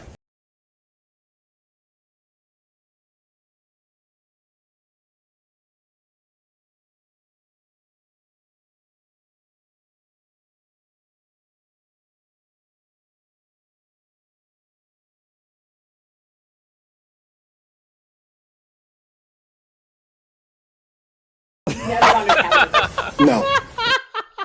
Gold. That is absolute meme gold. I don't know who did it. I'm going to share it with oh, dude, Robert, we're going to hit 30,000 people live right now. There's the link, everybody. Share that around. Money laundering to engage in illicit affairs by promoting an improperly approved special counsel who was unqualified for the position for a politically motivated prosecution in violation of the First Amendment based on a novel RICO theory by a Fulton County courthouse that failed to do its job in the electoral contest isn't grounds for disqualification, then nothing is. And so the only question is, does this judge, one in the Fulton County courthouse, and Governor Kemp, do they want to be dragged down by Big Fani? And if not, then, this daughter of a communist that got into positions of power that is not only incompetent, but corrupt and incorrigibly so, incorrigibly incompetent, incorrigibly corrupt, then the entire judicial system will look as bad in Georgia as it does right now in the state of New York. The chat in Rumble is going is going wild over that meme. It was the greatest thing ever. It drives me crazy that I didn't think about it and that I didn't do it. Robert, so predictions are in. I say he will disqualify them. If he has a political IQ or survival instinct over 20, yes. Okay. Before we get into the next stuff, let me go over to Rumble, where we have just reached and breached 30,000 live viewers. To read some of the rants real quick, like before we get into the rest of the stuff. Mega Mobase. What's the benefit to getting Fani DQ'd? Will the Georgia Attorney General not be in a bigger pain in the will the Georgia AG not be a bigger pain in the ass than Fani? I almost wonder if Fani's incompetence would be more beneficial to Trump than a Georgia AG. It wouldn't be the Georgia AG, right? I don't think no one would legitimately bring this prosecution. I mean, that's the reality of it. Yeah. There's no legal basis for it. There's no constitutional basis for it. It's clear First Amendment selective prosecution in the first instance. It's a ludicrous interpretation of the RICO statute. I mean, Turley and Dershowitz, both Democrat lawyer professors, have said the same thing. Robert, I mean, both of them condemned the New York case because they said it makes business unsafe to do in New York and in America, or even be involved in politics. And it's the selective prosecution is so obvious, and the RICO application is preposterous. Challenging an election is not a crime. Challenging an election is what Americans have done since we had our very first presidential election. Robert, Dershowitz and Turley are not Democrats. They are extreme MAGA Republicans. They just haven't admitted it yet. Right. No, they just don't know yet. Cars 10W says, happy 30,000 live. Everyone drop a comment and subscribe if you're so inclined. Why are you yelling at me, Viva? That was from the trial from Rockahora. As a woman, I didn't buy the former governor's story. My guess is he wanted nothing to do with the case as a farce. Washed his hands. Absolutely. Barbisa Ariane says, for your gold sneakers. I'm getting them. New York was the only colony to abstain on the vote for independence. New York was where the Loyalists called home during the Revolution, and I fear to this day the state holds allegiance to the king, says Pinochet's helicopter tourist. Yeah, guess which families were two of the Loyalist families? The Roosevelt family and the family of tied to one Mr. Mueller. I was going to say something else that would have gotten me in trouble as a joke, and I'm glad I didn't say it. Randy Edwards says, as originally defined, those who agree with the king are on power's right wing, whereas those who disagree with the king are said to be sitting on the left. Democrats are currently the right wing. Sad Wings Raging says, I have a complaint. I got my package from Amos with my bread and spicy nuts, but no honey. I don't know if that's a joke or what. I'm sure if you email the fine folks at Amos Middle, they'll take care of it. They were in touch with Marion. It was delicious. The Engaged Few says, what's the point of killing people with all of these exotic transuranium isotopes when lead has done the job just fine for close to 800 years? What do you think of Nate Kane running for West Virginia congressional seat? I met him the other day. I was optimistic we could have some good guys in office. I don't know who that is, Robert. Do you know who that is? I don't think so. Have to see the Tucker Mike Benz interview. I haven't seen it yet, so I was Navalny didn't Epstein himself. I laughed my ass off the other night. Then I showed my mother, and we both laughed at the nonchalant way you just said you'd seen a bird stepped on. I'm still traumatized, man. I laughed about it, but I held a little chicken parakeet as it died in my hands. I felt bad for the woman who stepped on it because she had no idea. But that's Tyler. That's Tyler Perry. I don't know who that is. Media goes to court. Primus fan. Trump was found live. Okay, we got that. All right, and then there was one more that just came in. To all who hear this, tax season, many getting refund. Little bit goes a long way. Donating to Free America Law Center. It's not tax deductible though, right, Robert? No, it's not. Okay, so but anyway, do it anyhow. It's also not reported. So Yeah, the Free America Law Center is an independent LLC. So nobody who contributes to help out Amos Miller's case, cases like the Covington kids cases like Kyle Rittenhouse's cases against the Federal Reserve, cases like Brooke Jackson's case. None of it has to be reported or disclosed because we're not a 501c3 or 501c4. And the Free America Law Center is just an independent organization that helps pay for the legal expenses of people who can't otherwise afford it on big constitutional cases. We are doing a raffle fundraiser for Amos Miller, correct? Yeah. There'll be a bunch. The website itself is being redesigned. Will be launched later this week or next week. Going to have a range of merchandise for people that will be fun for ways to support Free America Law Center, other ways to get involved. Going to be adding tons of content to the site, how to teach people how to do FOIA requests, how to do Open Records Act requests, Sunshine Law requests, because some of what exposed Big Fani was creative use of the Sunshine Laws. It's when they researched that they found out that Willis had never been properly appointed by the commission, that the source of the funds was supposed to be COVID backlog funds, not Trump prosecution money laundering so I can go on a trip to the Caribbean funds. And you meant Wade, not Willis, had not been properly appointed. Yes. Now, but I'm thinking of the meme now. That oh God, what are you thinking about? Robert, someone asked this. Okay, I missed this when she said it. Panther AI or Panther Al says, did Fani admit to a felony on the stand when she said she used her campaign funds to help pay for the trips for personal use? She said, she's like, you don't understand. I got cash. I repaid that in cash. And now you know where I got that cash? I took my campaign funds to use that cash. I don't know. This one crime. No, you see, you thought I committed this crime. No, I committed this other crime over here. Holy shit. I mean, I missed it in real time because I think I would have blown a gasket had I seen it. Okay, that's the latest there. Nothing's happening tomorrow. The judge is going to look at the reschedule for summation hearings or some closing arguments. We'll see what he says about the privilege stuff. So to be continued, and we will be continuing it. Robert, the RFK censorship win, I don't know what's going on. Really, Biden versus Missouri, now pending before the Supreme Court of the United States, on how the Biden administration weaponized governmental power to get big tech to censor its critics. The case that was favorably decided at both the district court and Fifth Circuit level and is now pending Supreme Court review. The entire legal theory for that case was pursued first by Robert Kennedy. Robert Kennedy brought suit against Facebook in a case pending before the Ninth Circuit, making the identical arguments. And the lawyer that I've worked with before that brought the case on behalf of Children's Health Defense and Robert Kennedy, that became the basis by which the attorney generals pursued Missouri versus Biden. And the Kennedy himself had joined that case.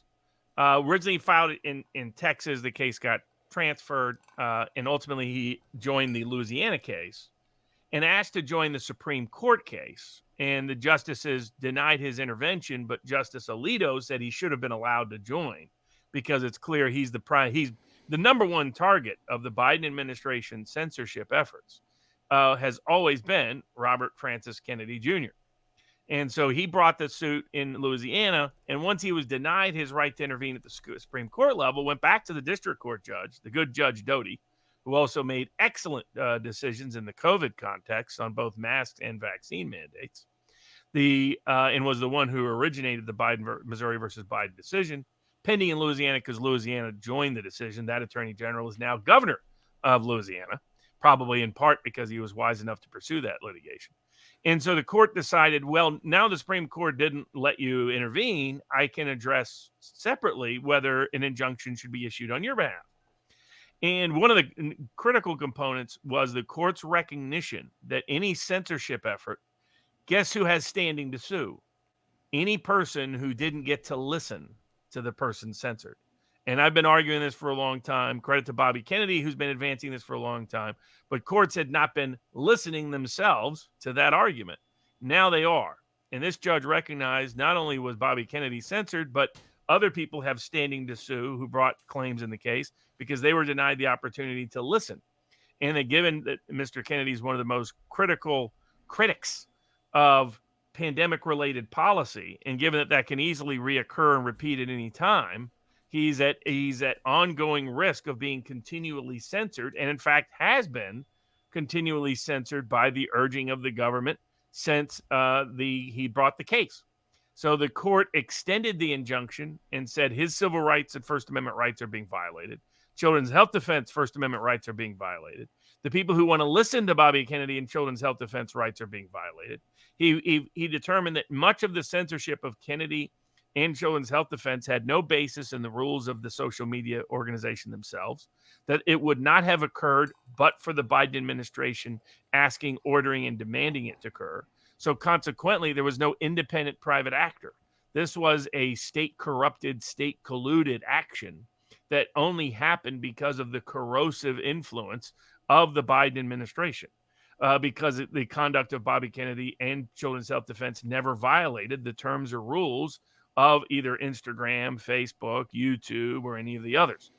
And so it's it's another ruling extending the doctrine of Biden v.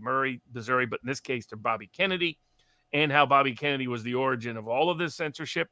And it's particularly just because his legal theory is the reason why any of us are here in the first place.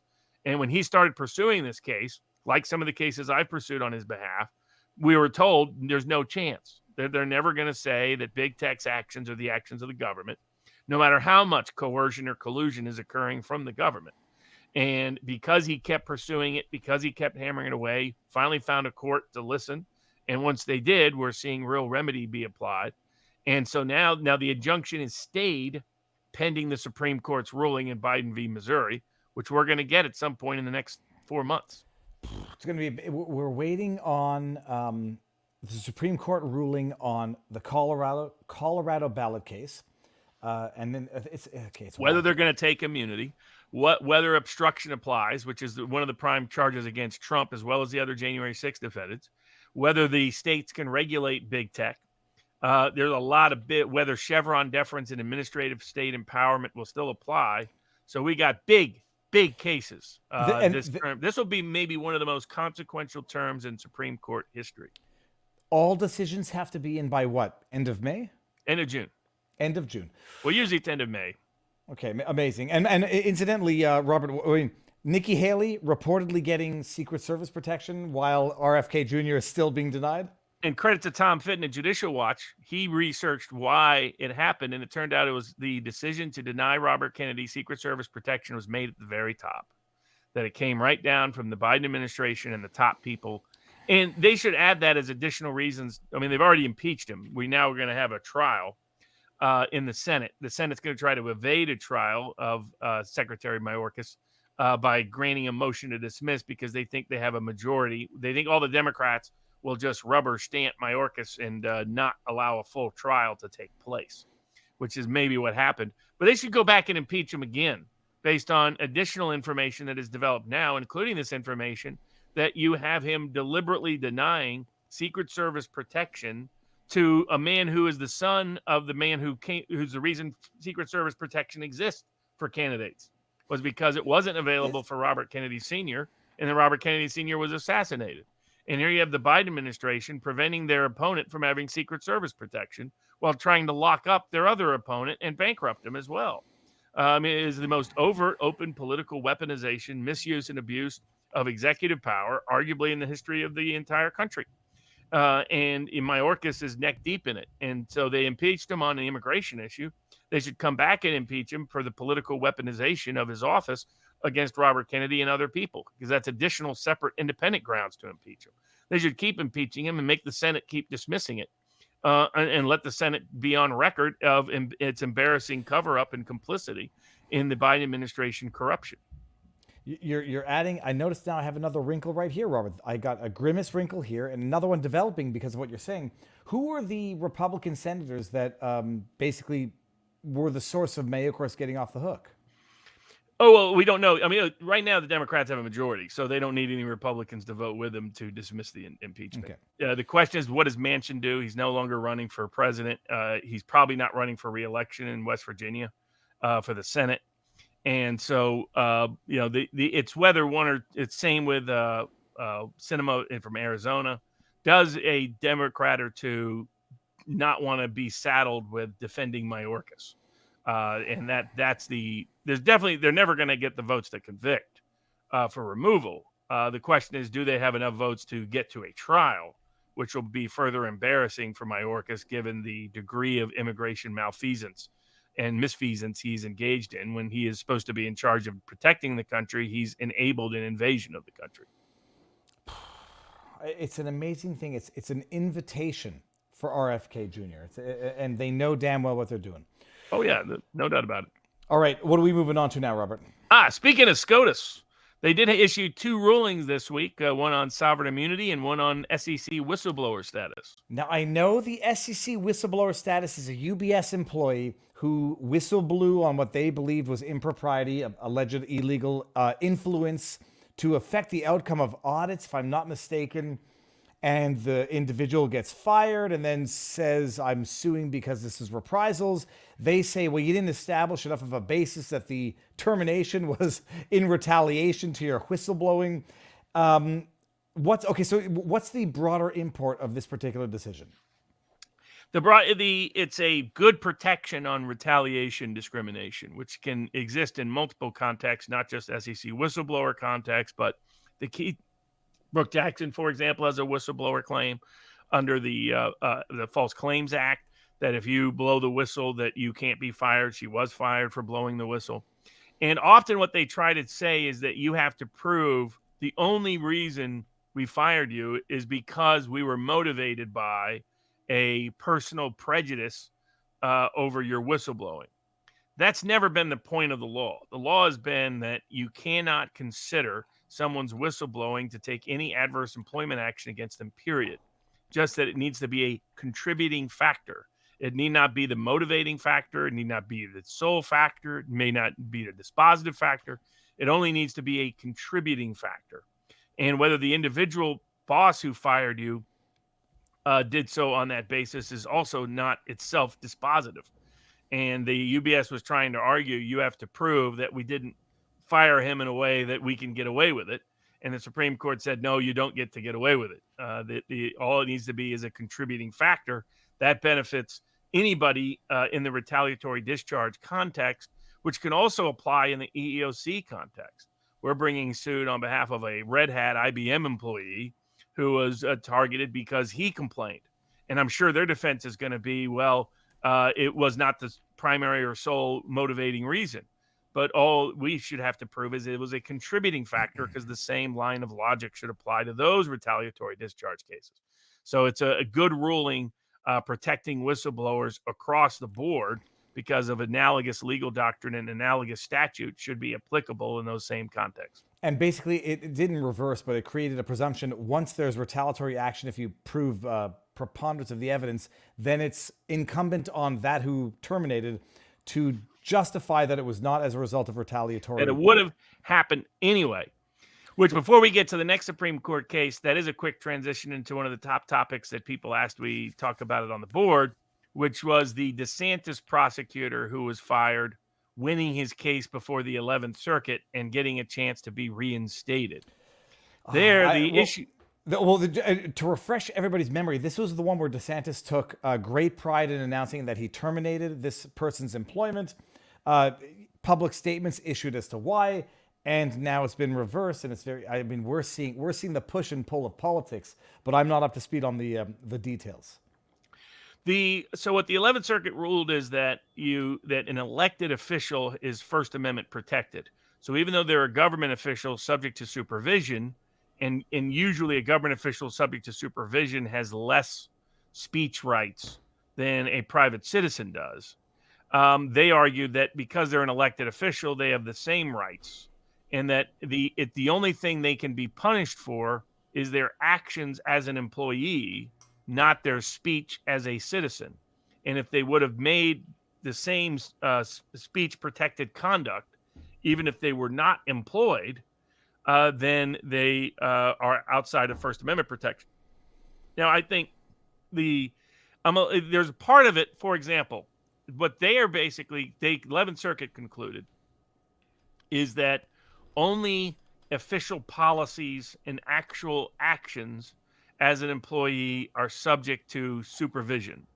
That even saying you're going to have an official policy in a certain way is not subject to supervision. That strikes me as a line. It's not clear to me how easily they're drawing that line. In other words, the traditionally, if what you're saying relates to your duties, then it's not speech. That's conduct that's subject to supervision by the government. By contrast, if what you're saying as a citizen. So, for example, let's say you're a government employee, but you go to the school board and you protest some school board policy, and it has nothing to do with your employment. The fact you're a government employee doesn't allow them to punish you for that speech. That's citizen-based speech you would have made regardless of whether you were employed by the state. By contrast, here, they're claiming him saying his official policy would be to not prosecute people who commit illegal abortions in the state of Florida was somehow speech, not policy. And it's like, what?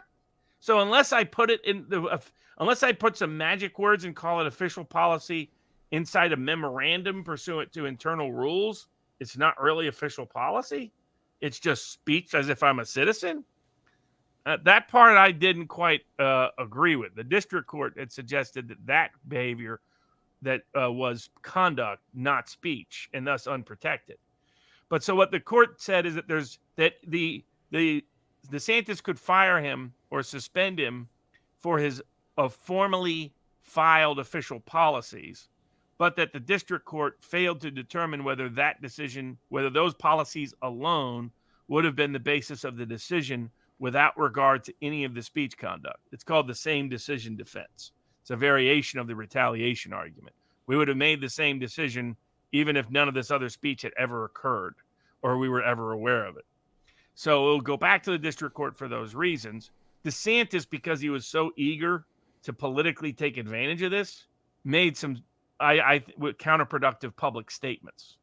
As he said, because you said this, because you're affiliated with this, because you're associated with that.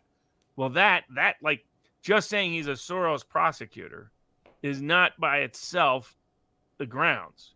What should have been done is you have said you support these policies. These are the policies you are going to administer. These policies violate state law, and you could use as evidence of that support of George Soros because Soros supports those policies. But just saying, oh, you're a Soros prosecutor, so I want to punish you. That sounds like First Amendment activity.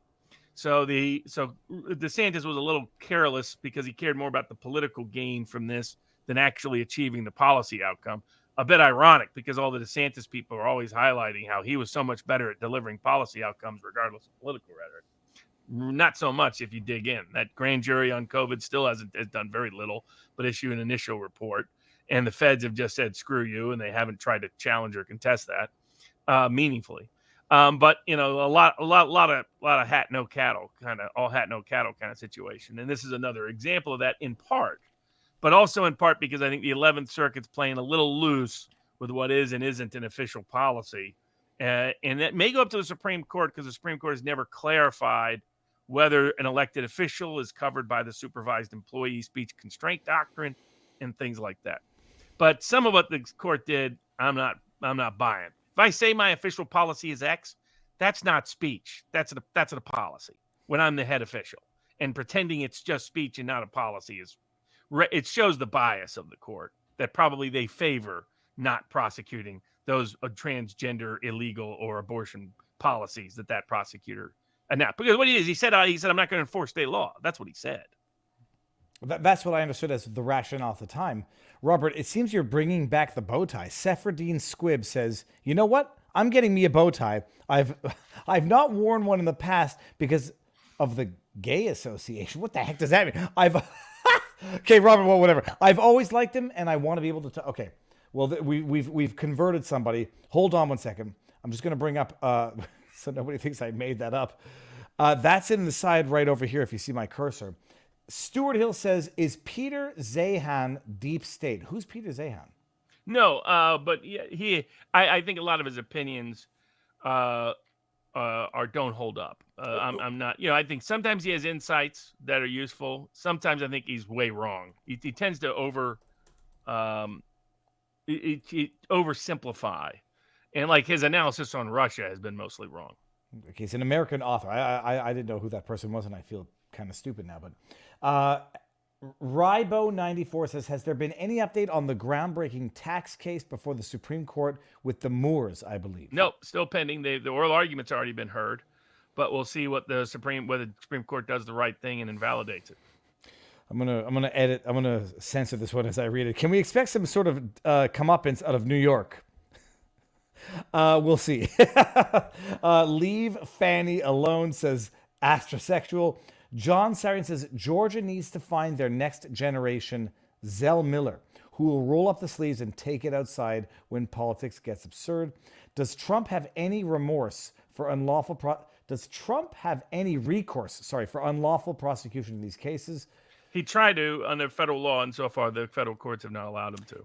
Now, someone said something about the Fanny. That's what I brought this up here. Oh, sorry, it's here. Roosevelt Media News. Fanny said she drew cash out of the bank for campaign and kept some of it, not campaign funds. So maybe she kept it as cash at home in case she ever had her credit card refused because she's, her father said it didn't come across that way when I saw her answer. Wild. It sounded like campaign funds were the source of her. What she was claiming. It's the old I saved up defense. So sometimes you're accused of your lifestyle exceeding what your reported income is. And a defense is, I've saved up a lot of money over the years. And so I don't have unreported income. That was, just savings. And that's where she was going. And she seemed eager to brag about it. But the way it came across was, oh, I stole my campaign funds for that, you idiot. I didn't steal taxpayer funds for that. I stole campaign funds. I'm going to have to go back and snip and clip that part. She was were you surprised I wasn't surprised at her tone of demeanor because I've been trying to tell everybody our leaders are incompetent and their arrogance far exceeds their intelligence. But I think a lot of people were shocked that, they're used to a professional demeanor and disposition. I was shocked because I had seen her in front of the church and it was cool, calm, collected, but she was reading unchallenged. But my goodness, the meltdown. I was going to do a juxtaposition and just go, here's from the church, here's from court. But I haven't had the time to do that yet. I want to put together a highlight of her 2-hour testimony. I haven't had the time to do that. Well, speaking of sovereign immunity, that was the other decision, though it didn't go nearly as far as some people hoped it did. This week from SCOTUS. Someone, the facts, it's, hold on, I took notes somewhere, but bottom line, a government agency is falsely reporting being late on repayments to credit checkers and causes them problems. Robert, what happened in this case? So the Fair Credit Reporting Act was designed because one way creditors would put pressure on debtors would be they would report that they were late in payment or something else to a credit reporting agency and thereby damage their ability to get credit or even in some cases get access to basic services. Things like being able to rent an apartment or rent a house often was dependent on your credit score. Being able to buy a car at all could be dependent on your credit score, not just your business operations and opportunities. Being able to get a credit card in the first place could be dependent on your credit score. So in order to stop this, Congress passed the Fair Credit Reporting Act, which created a private cause of action for your right to sue anybody who misreported your credit to a credit agency. Even the government. Yes. And that's what was key here. They defined a person that could be sued as any government agency, as well as any corporation, any entity, any individual, etc. What I love is just the sheer absurdity that you only get to sue the government when the government specifically authorizes you to sue them. I mean, how the hell does that work? Because sovereign immunity is an invented doctrine by our corrupt courts. It doesn't exist in our Constitution. Our Constitution finds it offensive. Our founders found it offensive. Our founding generation found it offensive. You can find language and rhetoric to that precise effect at the Constitutional Convention. during the various conventions debating adoption of the Constitution and the like. From the Federalists and the Anti-Federalists during their public debate about it through the various anonymous writings that were sent in to various publications at the time. And because the idea is that the king is an agent of God, and as an agent of God, he can do no wrong because he is God. How can God violate God? And that's where the sovereign immunity comes from, that the king can do no wrong. So the courts decided that any government has that. Just by being a government, it magically has sovereign immunity. It was an invented doctrine that is directly foreign and offensive to our Constitution. And it shows that even the so-called conservative jurists aren't really conservative. Because if they were constitutionalist in the originalist sense, they would recognize sovereign immunity as a crock. By the way, the only people who've been critical of sovereign immunity throughout our entire history have been liberal judges. It hasn't been conservative judges, sadly. It's been judges like Brennan and others who've been willing to raise questions about sovereign immunity. So the doctrine to me is a crock. But as you note, the Congress can waive it. And what the government's position is that Congress has to specifically go in to say, we hereby waive sovereign immunity. And if that isn't explicitly and expressly said in those exact terms, they can never be sued. That was the crux, is that it's not just that they have to waive it. They have to specifically, clearly, and unequivocally authorize it. Is there no catchphrase that they should include in all laws? The purpose that was of which... their claim. Their claim was that the catchphrase needed to be there. And credit to the Supreme Court. Supreme Court said no. That if you define a government agency as the party that can be sued, that's a waiver. You don't have to add some magic words to the equation. So they said the U.S. Department of Agriculture here gave a loan to a farmer, then lied about that farmer for whatever reason to leave it. No shock the USDA doing something like that. Again, we have a bunch of government bureaucrats. Pennsylvania Department of Agriculture, U.S. Department of Agriculture. What do they have in common? Ain't none of them farmers. They have no idea about farming, and yet they're governing farms. Preposterous. And then they go and whore themselves for big corporations when they're done and get their little retirement package that most of us would call disguised bribery. But but they said, yes, you farmer, you can sue the USDA for lying about you to the credit reporting agencies because the Fair Credit Reporting Act includes a government agency, and that is sufficient for a waiver. No further waiver was needed. It does not go as far as some people thought. Some people were writing saying, hey, does this help get rid of sovereign immunity in general? No, unfortunately, it's still very under the same limitations and restraints. You just don't have to have the magic words anymore to claim that Congress waived the immunity. Well, slowly but surely they'll chip away at it. The sovereign immunity, it's an offensive concept because the idea is that, you'll correct me if I'm wrong, Robert, if elected officials, people doing public service can get sued personally, they won't want to do it. You'll have a deterrent effect. And so give them immunity. What they won't want to do is do illegal behavior. I mean, at our founding, you could raise as your defense that you were doing your conduct, that everything you did was pursuant to your governmental duties and obligations. And it was a complete defense if you could prove it. For your individual liability. It wasn't a governmental defense, but it was you as an individual defense. That sufficed. We didn't need to create some bogus immunity doctrine that made it so that incentivized people to do illegal things that profit the government. I mean, that's the scenario now. Right now, you get punished if you do your job. You get rewarded if you violate your oath. That's perverse. Now, Robert, I was going to say that we would save the Amos Miller objections for the Viva Barnes Locals after party, but we should do it while we have the most massive audience watching it. What's the latest on what's going on with Amos? For those who don't know, Amos Miller, Pennsylvania Amish farmer, being persecuted for allegedly, I don't even know what they're saying anymore, that some of the meat he was selling was risky meat, might have been contaminated. He's operating without requisite government oversight. What is the latest on what Amos Miller is going through?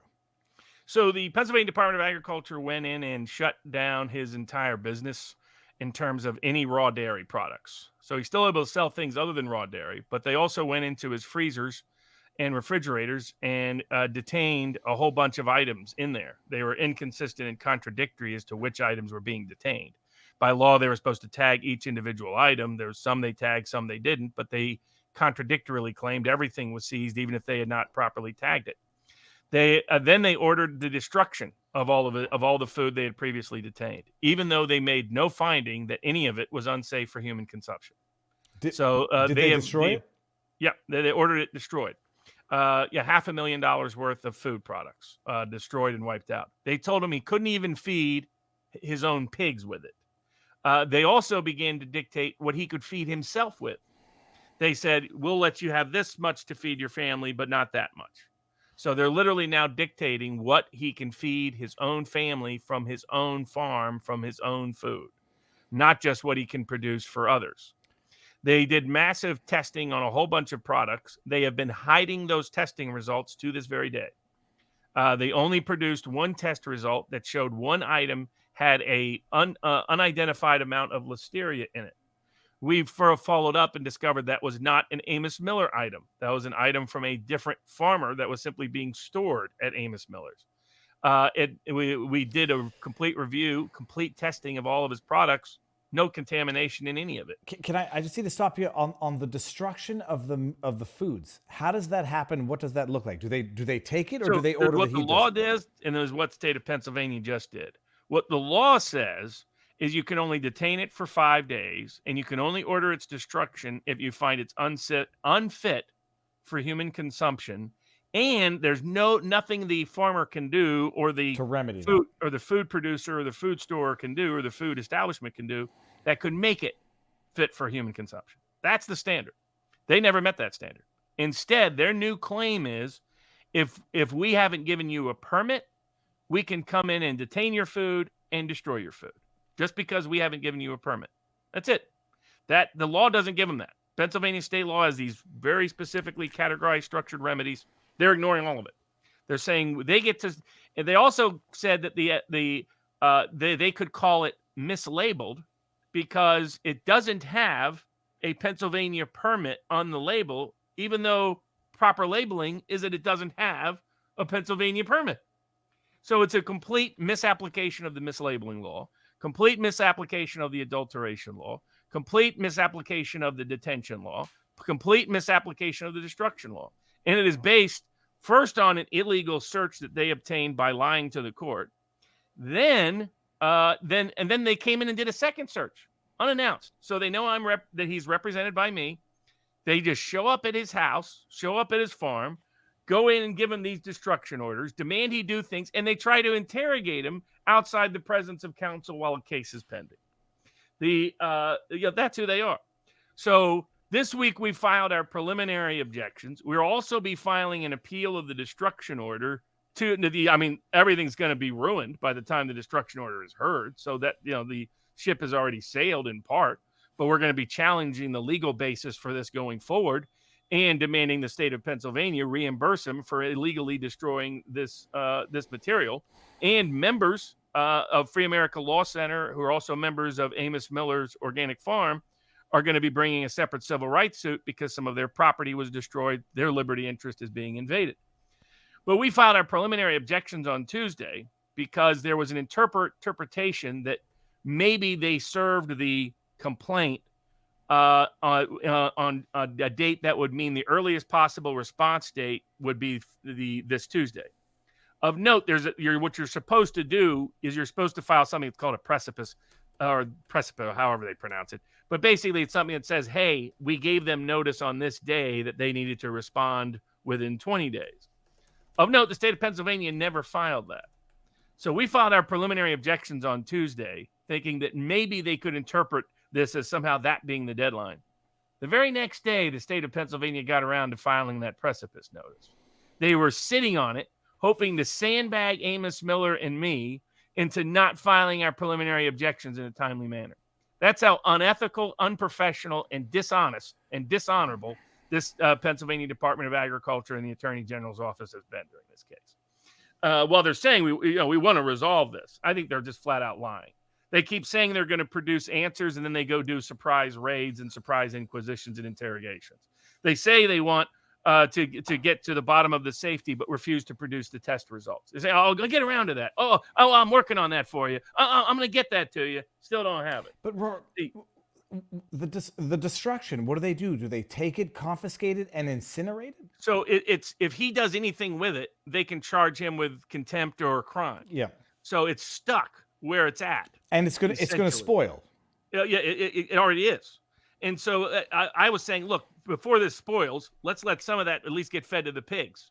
And they said, we'll get back to you. And the next day they went and did a secret raid and a secret Inquisition interrogation. Just they think they can just lie to me repeatedly. It's clear they think this judge is a rubber stamp for government corruption. We're going to find out whether he is or he isn't. But clearly they have no respect for the court because they don't believe the court will ever enforce the law or hold them to account for these. And again, I researched it. This is the first time this has ever happened in the history of the state of Pennsylvania. I had lawyers research cases all across the country. Nobody can find an analogous case ever where anything of this scale has occurred. We're saying, look, because you don't have a permit, we're going to say we can seize all of your food, destroy all of your food, bankrupt your farm, prohibit you from eating your own food or feeding your own food to your own pigs. I mean, that's to the point that they're at. They're claiming authority that has never been claimed in the history of America. And unfortunately, there's some people out there that pretend to be on the raw milk side or that pretend to be on the fresh food side that are out there glorifying the PDA, that are out there critiquing Amos Miller because they're dupes, rubes, or frauds. The raw milk mamas of the world who are just fakes and liars going out there lying about Amos Miller rather than dealing with what's happening here. This is if the farmer doesn't realize this is a threat to them, they are asleep at the wheel. They are leading to their own demise because the state is claiming the authority to decide what we can put in our own refrigerators for our own personal consumption of food, even if we farmed the food ourselves. That's they want to use Amos's case to establish that precedent. That's what they're trying to do. I'm almost reluctant to ask the question because I don't want to seem like I'm equating homeless or hungry to pigs. There is a homeless problem. There's people who need food. There's a food shortage problem. And they're not. And by the way, all this food they were to destroy, they didn't find anything wrong with it. They didn't identify any of it as being adulterated. They didn't identify any of it as being truly mislabeled that would deceive anybody. They didn't identify any of it as having any. They tested all of it, and they didn't come back with any of this food they ordered destroyed. They didn't identify anything wrong with at all. And so, and again, there's been no complaint by any customer of Amos Miller ever to the Pennsylvania Department of Agriculture. Ever. He's produced and distributed millions of food products over a quarter of a century to tens of thousands of Americans. And not one single customer has ever, one single member, one single person it was distributed to has ever filed a complaint ever against him. Well, right now, you have Costco, you have Walmart, you have these big companies with massive recalls over dangerous food that they distributed. And the Pennsylvania Department of Agriculture didn't sue any of them. The Pennsylvania Department of Agriculture didn't detain any of their food. The Pennsylvania Department of Agriculture didn't demand any of their food be destroyed because the Pennsylvania Department of Agriculture is in the pockets of big agriculture. They want to shut down small farming. They want to shut down alternative organic farming. They want to shut down raw milk and dairy milk. And they want to claim the authority to decide what you can feed your own family. Not only what access you have to get the food you want and need, and we have literally hundreds of sworn declarations from members of Amos Miller whose health is in jeopardy today because they cannot access this food. They need this food for their medical bases. For others, it's deeply religious, deeply philosophical, deeply political.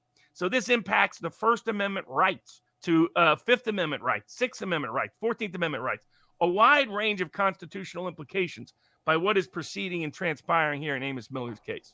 So we filed objections on the grounds it violated the First Amendment, violated the Fifth Amendment, violated substantive due process property rights, violated substantive due process liberty rights, violated the Pennsylvania statutes, exceeded any authority the Pennsylvania Department of Agriculture ever had or could have, doesn't meet the injunction standards, and we'll be filing legal briefs in support of those preliminary objections this week. And the hearing again scheduled for February 29th in Lancaster County Court of Common Pleas at 1:30 p.m. in the afternoon. I kind of want to drive up there, Robert, but I'm not sure I can make that drive. Before we get to the next subject, let me just bring up some of the Rumble rants. Did you guys see the story about American First Legal suing Disney over their DEI practices? Yes, yeah, which is a credit to them. So Disney now faces suits from Gina Carano, faces suits from America First Legal over their discriminatory policies, faces potential shareholder suits because of their woke policies and the economic damage they've done to their market share. They lost their claim against DeSantis in Florida, their effort to sue the state of Florida. As was it Legal Vices? Is that name? Which one? That is Andrew. Like, I think it's Legal Vices. I thought it was Legal Vice. I know there's like Vices Legal and Legal Vice. You get them all confused. Let me look it up right now. But one of the guys the guy that does all the Disney work, as he predicted, in fact, Disney lost that. So Disney faces, while Disney's getting hammered in the stock market, and Elon Musk has made clear he's going to seek all remedy against Disney for their effort to demonetize X, or what used to be known as Twitter. So so Disney faces all kinds of legal and financial and political risk at the moment due to their embrace of woke policies. It's not Legal Vices. Darn it! I'll find out what it is in a second. Legal Mindset. Legal Mindset. Yeah. Well, there's a lot. LawTube has blossomed into an amazing community. That's what's better about Viva Fry, right? Everything else, it's like hard to remember. Oh, I can remember Robert Gouvet, who does good work, but like everybody else, watching the Good watches. Logic, I can recognize because that's a good name. That was a smart name. But like all the Legal Vices, Legal Vice, Legal Mind, it's like, come on, you got legal in there. I'm never going to remember which one it is. T19. At least it's not Legal Schmiegel. Oh, I haven't watched him in a long time. I want to see what he's up to these days. Did you guys see the video of Chris Rufo leaked of Bob Iger and the exact moment he decided to take the Walt Disney Company political commentary?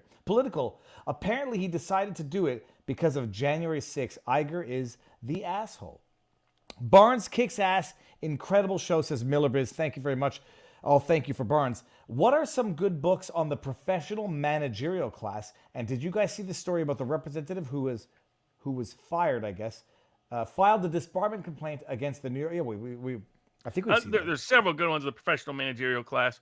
The first 2/3 of this one is good. Skip the last third where he's talking about Bring Back a King. But the managerial class on trial is a pretty good book about the problem of the professional managerial class having too much power, which we're witnessing in live time as we speak. It's wild. We got Mad Maxic says, what do you think of Soros buying 250 radio stations in 45 Well, you know states? why. He's doing it on the eve of the election.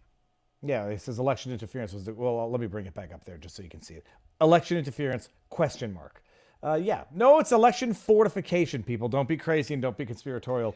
Speaking of which, briefly, I recommend the Heartland Institute did big study of the 2020 election. If anybody ever tells you there's no evidence that the 2020 election is problematic, they did a deep dive and confirmed the same thing we talked about at the time, which was the number of mail-in ballots cast in favor of Biden that were illegally cast or counted exceeded the margin of victory in a majority of the electoral college. Unconstitutionally cast or counted. But Robert, for what reasons? Signatures not matching because there's three categories. The Constitution dictates that the presidential election be conducted in a manner established by the state legislature, which means the rules of the state legislature govern. It can't be court made up rules. It can't be executive branch made up rules. Can't be federal rules. It has to be the rules established by the legislature of each state. And so those are constitutional rules, not just statutory rules, because of the Constitution's delegation to the state legislature of the power of presidential elections and governing the manner and method in which they are conducted. And that is that the votes must be cast by only those people who are constitutionally qualified by the state legislature to vote in the presidential election. They must be so the people who cast the ballot, the method by which they cast that ballot must be a constitutionally qualified method. And then the vote must be counted and canvassed in a manner established by the state legislature to count. Again, that's a constitutional qualification. Here, people voted who are not constitutionally qualified by the rules of the state legislature to vote using the mail-in balloting process. The manner in which the mail-in ballot was either cast or delivered was done in a manner that contradicted the rules of the state legislature, thus making them constitutionally unqualified ballots to even be considered. And then the manner in which they were counted and canvassed, in particular the failure to conduct an independently confirmed party observer signature match check, meant that many of these ballots were counted in a constitutionally unqualified manner. So you had constitutionally unqualified ballots cast in a manner that was constitutionally unqualified, then canvassed and counted in a manner that was constitutionally unqualified, and you only need one of the three to cast out the ballot from being constitutionally qualified. The Heartland Institute's conclusion was the number of ballots cast in favor of Biden that were constitutionally unqualified exceeded the margin of victory in a majority of the Electoral College. I want to show what I'm looking at right now because it'll actually be the perfect segue into our next, possibly our last on Rumble. Robert, let me bring this up. I'm not going to, I admit that they're going to have to snip and clip this part out for, look at this. So I don't want to make any, sorry, I should say spoiler alert, not spoiler, trigger alert. So apparently this is a clot that Richard Hirschman, is an embalmer, is pulling out of a carotid artery. I saw that in the backdrop as I'm making sure I'm keeping up to speed with everything, and I'll maybe share that separately later. But it might be the segue to the last. Hold on 1 second. What the heck am I talking about here, Robert? We don't have any? Well, yeah, we have the French vaccine mandate law. That's, geez, Louise, I forgot halfway through the segue. And we'll cover it in the after party. Spygate, Tucker's interview with Mike Benz. Social media being sued for causing kids so much harm, and the Ancestry DNA privacy lawsuit, and an illegal search case. So those 5 extra topics we'll handle over at the after party after the French mandate law is the last one we cover here. By the way, Retired Geek says, if Trump wins in 2024, will they suddenly claim he actually won in 2020 and can't serve a third term? That's funny. Right. Yeah, write the onion for that, or the B. Yeah, so that clot, I'm going to have to look at that video afterwards. I haven't seen it, but it was sent to me. Robert, so apparently the French have passed a law. I looked at it. I'm not sure that it says exactly what the headlines say. It says it's that not as bad as was originally proposed. So and it's not a question of it's criticizing. still bad. It's just not as atrocious. So Field, it's criticizing or undermining mRNA-ish or spreading disinformation. But tell us how it pans out. It effectively, they were originally trying to pass a law to make it a crime to question mRNA vaccines of any kind. That was so excessive that even the French legislature took a step back when there was public blowback, so that now it's been reduced to effectively a medical misinformation by medical professionals. Mm-hmm. The target of the law is they're going to use professional licensure to silence and shut up critics. And it said this was the problem with licensure laws. You're giving the state the power to control access to law, access to medicine. Some can access, they want to professionalize every occupation known to man, and then use their professional licensure ethics rules to effectively prohibit speech that they could never get away with regularly or normally. Now, the French don't have anywhere near the robust rights of man that the French Revolution promised to deliver, or that the American Constitution does indeed deliver. And that's part of the problem. But effectively, it's still a problem, but it's basically its target audience is going to be to try to prohibit. It was prominent French doctors who were some of the first people to, including the French physician who helped figure out AIDS, to point out there were serious problems with COVID and serious issue in terms of the analysis being given, and with COVID vaccines. And the French don't want to allow any French doctor to do that. So now if you're a French doctor who second guesses mRNA vaccines, you can lose your license and go to prison. And they're going to continue to, this is the same law California passed that fortunately the federal courts set aside because it clearly violated our constitutional liberties, but it shows you have no such liberties in Europe. Rumble is not on France because they demanded that nobody that broadcast RT be allowed to broadcast in their country. So it just shows you that Europe continues to take a path we don't want to be part of. It's another reason to get out of NATO and everything else. Europe is not our ally. Historically, Europe has been our adversary. If you go back to the founding of America, we were founded in opposition to European values, European royalty, European religious control, European speech limitations, European abuse of the criminal justice process, European deprivation of property. We should have never looked to Europe as an example to follow, mimic, mirror, or ally with. They're our adversary and always will be. They drag us into stupid, dumb wars every other half century or so. And this is just more reaffirmation to not follow the European example. But the French law is, as Brett Weinstein pointed out, a disturbing law of a disturbing trend to weaponize the professions, to prohibit dissident speech in matters where it is most critically and essentially needed. Because, as you pointed out, more studies keep showing a correlation between excess deaths amongst young people and the introduction of a vaccine in any particular region or nation. It was Luc Montagnier who was the discoverer of HIV. Allegedly had his info, his research stolen or misappropriated. I forget. There's some scandal there. I remember it from Robert F. Kennedy Jr.'s The Real Anthony Fauci, for which RFK Jr. has still not been sued for defamation, which is a good indication the damning information in that book was relatively accurate. All right, one last one, Robert, before we head on over to vivabarneslaw.locals.com. I seem to have closed the window here. Can Barnes explain why Trump's lawyer got all excited and thought Bradley's testimony squashed Trump's lawyer? Oh, I forget his name. The state attorney all of a sudden said no more questions and sat down. Oh, dude, Robert, I don't know if you saw that, but it was Bradley's lawyer who says, if you ask these questions, aren't you opening up to privilege? And the judge's like, yeah, I think you've opened up a can of worms. Oh, it doesn't matter. We'll see what happens with it. It doesn't matter, but yeah, I think everybody understands they opened up something of a Pandora's box can of worms. All right, so here's what's going to happen. I'm going to give everyone the link to Locals for the after party. Bring it there. Come on over, people. We're going to do the 5 remaining subjects, or 4 or 5. Answer the questions in vivabarneslaw.locals.com, and there's tons of them, and it's going to be amazing. So what I'm going to do now, Robert, what's your schedule for this week, by the way, before we end here? Just other than the bourbons, have a lot of work due. So then the Amos Miller case and several other client matters. So that's it. But we'll be doing the bourbons at vivabarneslaw.locals.com. Other than the actual work of a practicing attorney, I might be watching whatever trials happen. We'll see what's going on this week. There should be no updates in the Fani Willis this week, but we'll see. This week being starting tomorrow.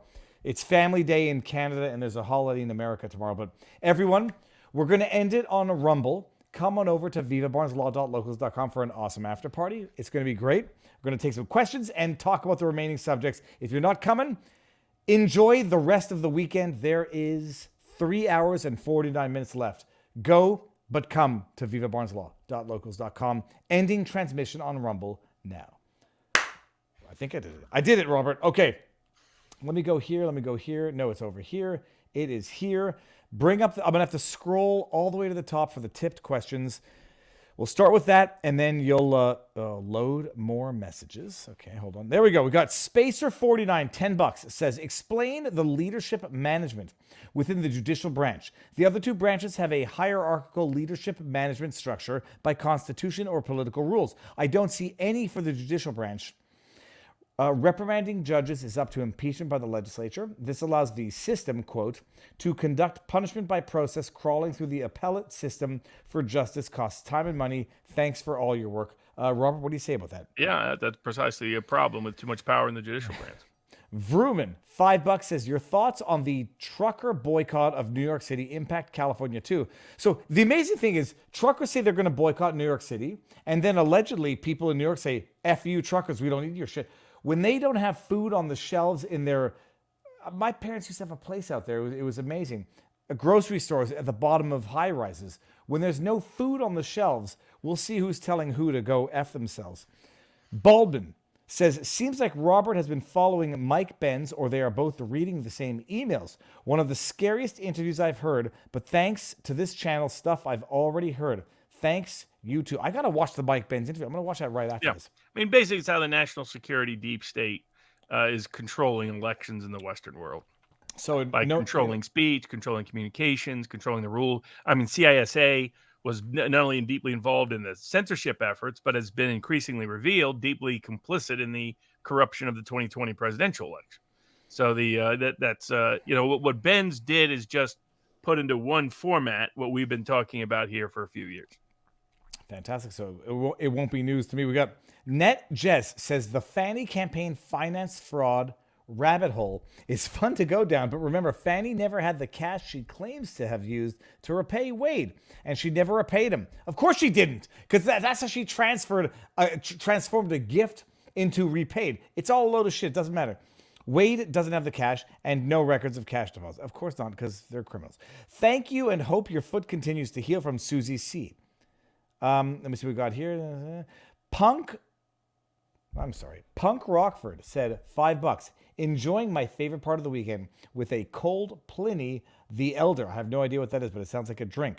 What is Robert Barnes' favorite beer? Guinness? I like Guinness mixed with cider, actually. But I like a lot of your Belgian lambic beers, right? I like your like raspberry and I'm not a traditional beer drinker in that sense. I don't like bitter.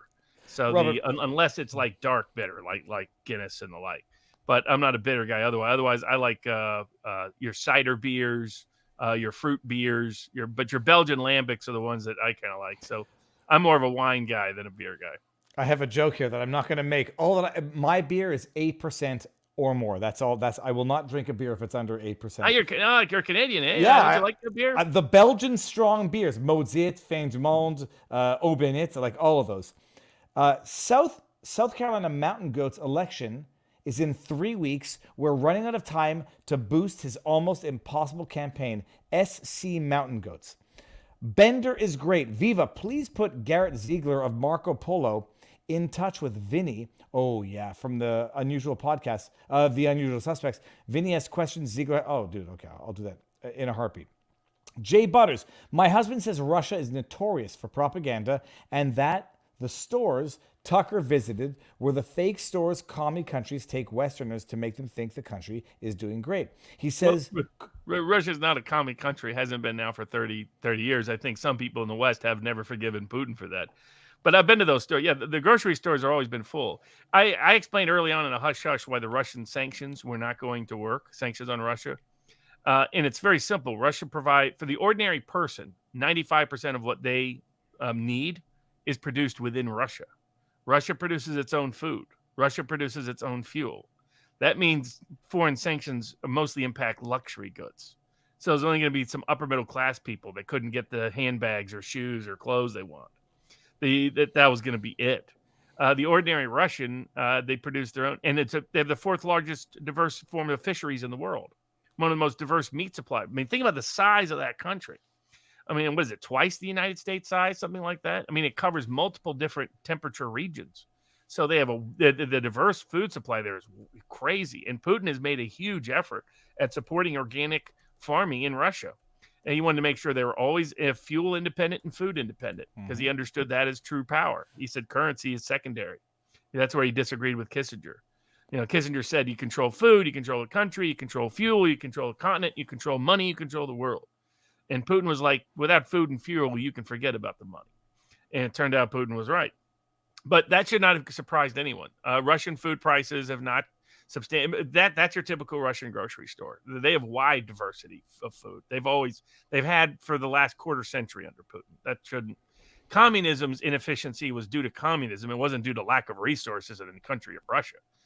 So once you unleashed economic enterprise and supported organic farming, you were going to have a great food supply for the ordinary Russian at very affordable prices.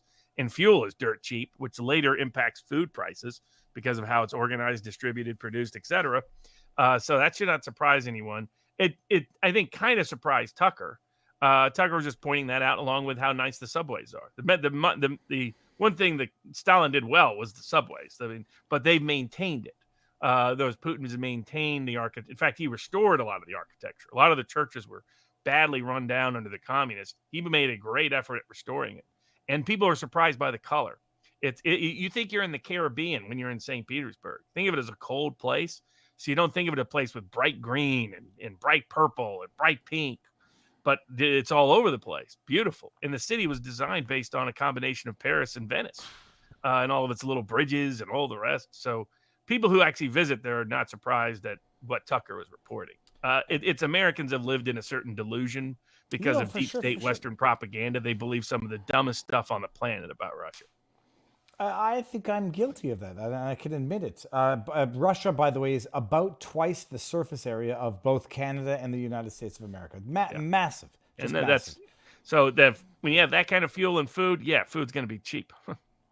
Spinnaker says we're in the early stages of a CRE crisis. I have to Google CRE. Based on the Trump ruling, could banks or others sue developers for overestimating their values on properties? Hochul is worried about that. No, because they've applied this law only for the state. Only the state is allowed to prove fraud without material reliance. It's a preposterous interpretation of fraud. But right now they've said only the state can do it because they don't want private companies to be able to do it. Baldwin says, this is in our locals community, will there actually be the trucker-led boycott of New York City? Will it have any impact? Time will tell. It'll have some impact. I got a dog, and I got a kid who's not wearing a shirt. I don't think our truckers are organized as well as they are in Europe. So I don't think we'll see the degree of impact you'd see in Europe when farmers protest. But you'll see an impact.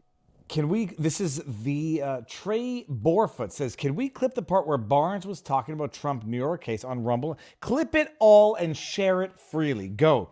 I will not copy claim you. Guaranteed. Let me see. That only applies for this particular episode. I'm such a lawyer.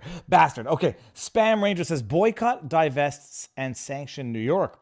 Pull business from every major woke company based in Manhattan. Return New York City to the rat, drug, and crime-infested hellhole it was in the 70s before Giuliani and Trump made it better.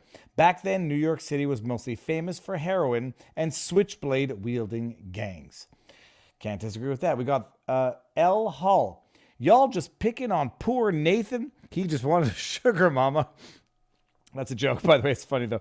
Peas and Butter says, if COVID funds were federal and Fani used COVID dollars for non-COVID purposes, then is this an Anti-Deficiency Act violation? Robert, what is the Anti-Deficiency Act? I'm not sure how it applies in this context, to be honest with you. Either way, it's potentially a federal crime. That I think most people agree with. Yeah. Bobby84094. I'm confused. Fannie kept... I have to pee so badly. But Fannie kept lots of cash to protect herself from useless predatory men. In case she went on a date and got left behind... This is so bad. Okay, so before each of these trips and cruises, before getting on an airplane, leaving her home state, she took all of her cash. She had it gave it to a useless predatory man so she wouldn't have any money to protect. Dude, nothing about it makes sense. We don't need to make sense of it doesn't make sense. Fannie stated she took $50,000 from her retirement fund on her campaign, says NetJess. It's unclear she used the money for the campaign or if it was a loan that she has since repaid. She's going to claim that this is a source of the cash she used to repay Wade and no election fraud exists. The words on makes it ambiguous. Okay, fine. Bobby894 number. Second question. She said she refused to emasculate a black man. She said she was implying that because of the cancer, he was unable to go to the bedroom. First of all, she said she wouldn't emasculate a black man. Then she emasculated a black man, Terrence Bradley, by destroying him in front of everybody. We got Louise Huyn. $5 says, school board in my area, Pittsburgh West, just went to two-seat Republican majority, and now Democrats want to record and post all on YouTube. No way due to ease of video editing and AI craziness, but would love to present a strong legal argument against. Victor Cardone, hey Viva, I know you like to use the phrase boom shaka. Well, I like boom shakalaka. Do you know the band that penned that lyric? I do not. Guaranteed, but I'm going to look it up now. Rockahora says, Barnes, do you think the SEC charges are in the future for Lyft? The whistleblower decisions, did you say the same level of scrutiny was applicable to the EEOC suits? So the employer would bear the burden of proving discriminatory factors played no part. Thank you very much. That's my interpretation, yes. We got S. Red Dallas, $5. So could I be part of the suit? I can't order any meat because the web reports all of it as just go to the contact page at barneslawllp.com. Go to the contact page, email us in, and yes, we're looking to represent anyone that wants to be part of the case that's being denied their liberty and property interest by the state of Pennsylvania's rogue behavior. We got Tucker Out says, what are the odds Trump wins all Supreme Court appeals? Will he bat 1,000? The Supreme Court needs to rule on the immunity. The ballot and the immunity issues, they could put an end to this by just ruling in favor of Trump's immunity, ruling in favor of Trump being on the ballot. That's grounds to cancel every single case, including that criminal case that's coming up in New York in March. All of it could be invalidated by the proper immunity finding of the Supreme Court, or at least the impeachment-only interpretation that I've propounded. Either one would completely get rid of all the cases against Trump, in my view. All but the Florida one. And there's an argument even on the Florida one. But the Florida one, that judge is not buying into what Jack Smith is selling. And in that case is unlikely to go to trial before Election Day anyway. Another great stream. Kash Patel has noted the 10-inch Russiagate binder is sitting at the DOJ, dropped off by NARA. And Gina Haspel has blocked for 4 years the release of the 17-page Nunes team intel memo on Brennan's ICA. What can be done besides subpoenaing Gina Haspel and John Brennan? That's from MNL Hayes. I mean, that's about it until somebody's willing to take action and prosecute them. Pasha Moyer, thank you, gents, for your consistently correct insights and your faithfulness in keeping us in the loop. I appreciate it. The dog didn't like that. We got 788 Dave, that's a new name. The French don't recommend COVID vaccine boosters for anyone under 80 years old. If that paints a picture for the safety, the data they won't release publicly. Then we got Courage, a YSL member. YSL, Young Student Loan. I don't know what YSL means. Father has a photo of Fani representing YSL. If this is true, is there an ethics violation now that she is prosecuted? What's YSL? I'm not sure. Okay, I'm going to refresh this, and I'm going to see if I miss any chats, Rumble, tips. Here we go. Good to go. Tipped to the bottom. I'm going to scroll up. Make me a sandwich, woman, says Atterboy. Lolly Newbie says, Viva, Dr. John Campbell, please. Dude, I'm reaching out to Campbell. I've DM'd him. I don't think he's avoiding me. I just think people don't see their DMs. I would love to have Campbell on. I just watched this video today. Yeah. The best way for all those people like Jeff Snyder would love to have him on. Others like that. Email them and text them, or comment on any of their page. Say, hey, it'd be awesome if you were on Sidebar with Viva and Barnes. And that's often what gets their attention. Yep. Campbell would be amazing. Karentov D. March says, people who want to learn about Russia should watch Bald and Bankrupt or Agent Nexty or Eli from Russia to learn more about the that country. Bald and Bankrupt guy goes everywhere. He was like going over those gypsies that sell their daughters into marriage. I was like, what the heck? But he had a whole breakdown of it. So that dude's all over the place. Finboy Slick says, just a heads up, my next project involves Barnes as a Fight Club character. I hope you've shown him your Viva Mulvaney video. Viva, dude. That was so gross. Well, definitely love to interview David Mamet. Oh, that would be fantastic. Barnes, I found a Pappy's bourbon on a very high shelf in New Orleans for $3,600. How much do you pay for it, Robert? That seems like too much. If that's an old Pappy's, that's still good value. Right now, you can look it up. It's going for more than that. Shut up. Like the great Pappy's. I remember. I mean, I got it when it was popular, when it was not yet popular and cheap. Now but Pappy's is the 23-year Pappy's and the rest. That's the best bourbon in the world by a long mile. How much does it cost a bottle? It can cost up to $50,000. That's too much. Great show again, gents, says Jedi Bower 1971. And cigar question for Barnes from the Shadow Knows. Does he have any brand of boutique cigar he can recommend? I like all the Tatuaje cigars, but Tatuaje Halloween, they're a limited edition.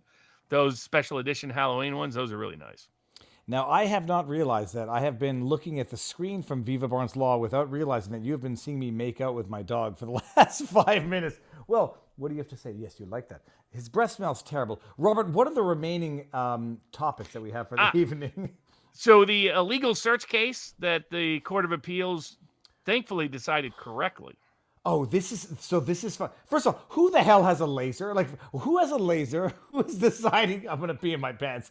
Who's deciding to flash a laser at helicopters in the sky? This dude is in his apartment complex, known as Laser Guy, because everybody of his neighbors knows what he's doing. Flashing a green laser. So I don't know what the difference between that and a red laser is. Into helicopters. Helicopters intercept. Allegedly. Sorry, I gotta give the guy the benefit of the doubt. He admitted to it. He's done. The guy's done. He's allegedly flashing a green laser into planes, helicopters. They're complaining about it. They use infrared or whatever camera technology they have on their helicopters. Pinpoint a guy running around the complex, hiding here, hiding there, whatever. They dispatched police. The police go to this guy's door. They go to this guy's door. He's not there because his girlfriend's there. He's still running around flashing a fucking green laser at helicopters. And the basis of the lawsuit, or the what we get involved in, is that they enter his apartment because his girlfriend says yes, he says no, but he's close enough to say no. They go then interrogate him and take him for post Miranda or ish questioning. And the bottom line is, he said, don't go into my apartment. Don't let them in, honey. Don't let them in. They go in anyhow. They find a green laser. He wants to extract that evidence from his prosecution, as well as his post-Miranda deposition or examination when they take him into court.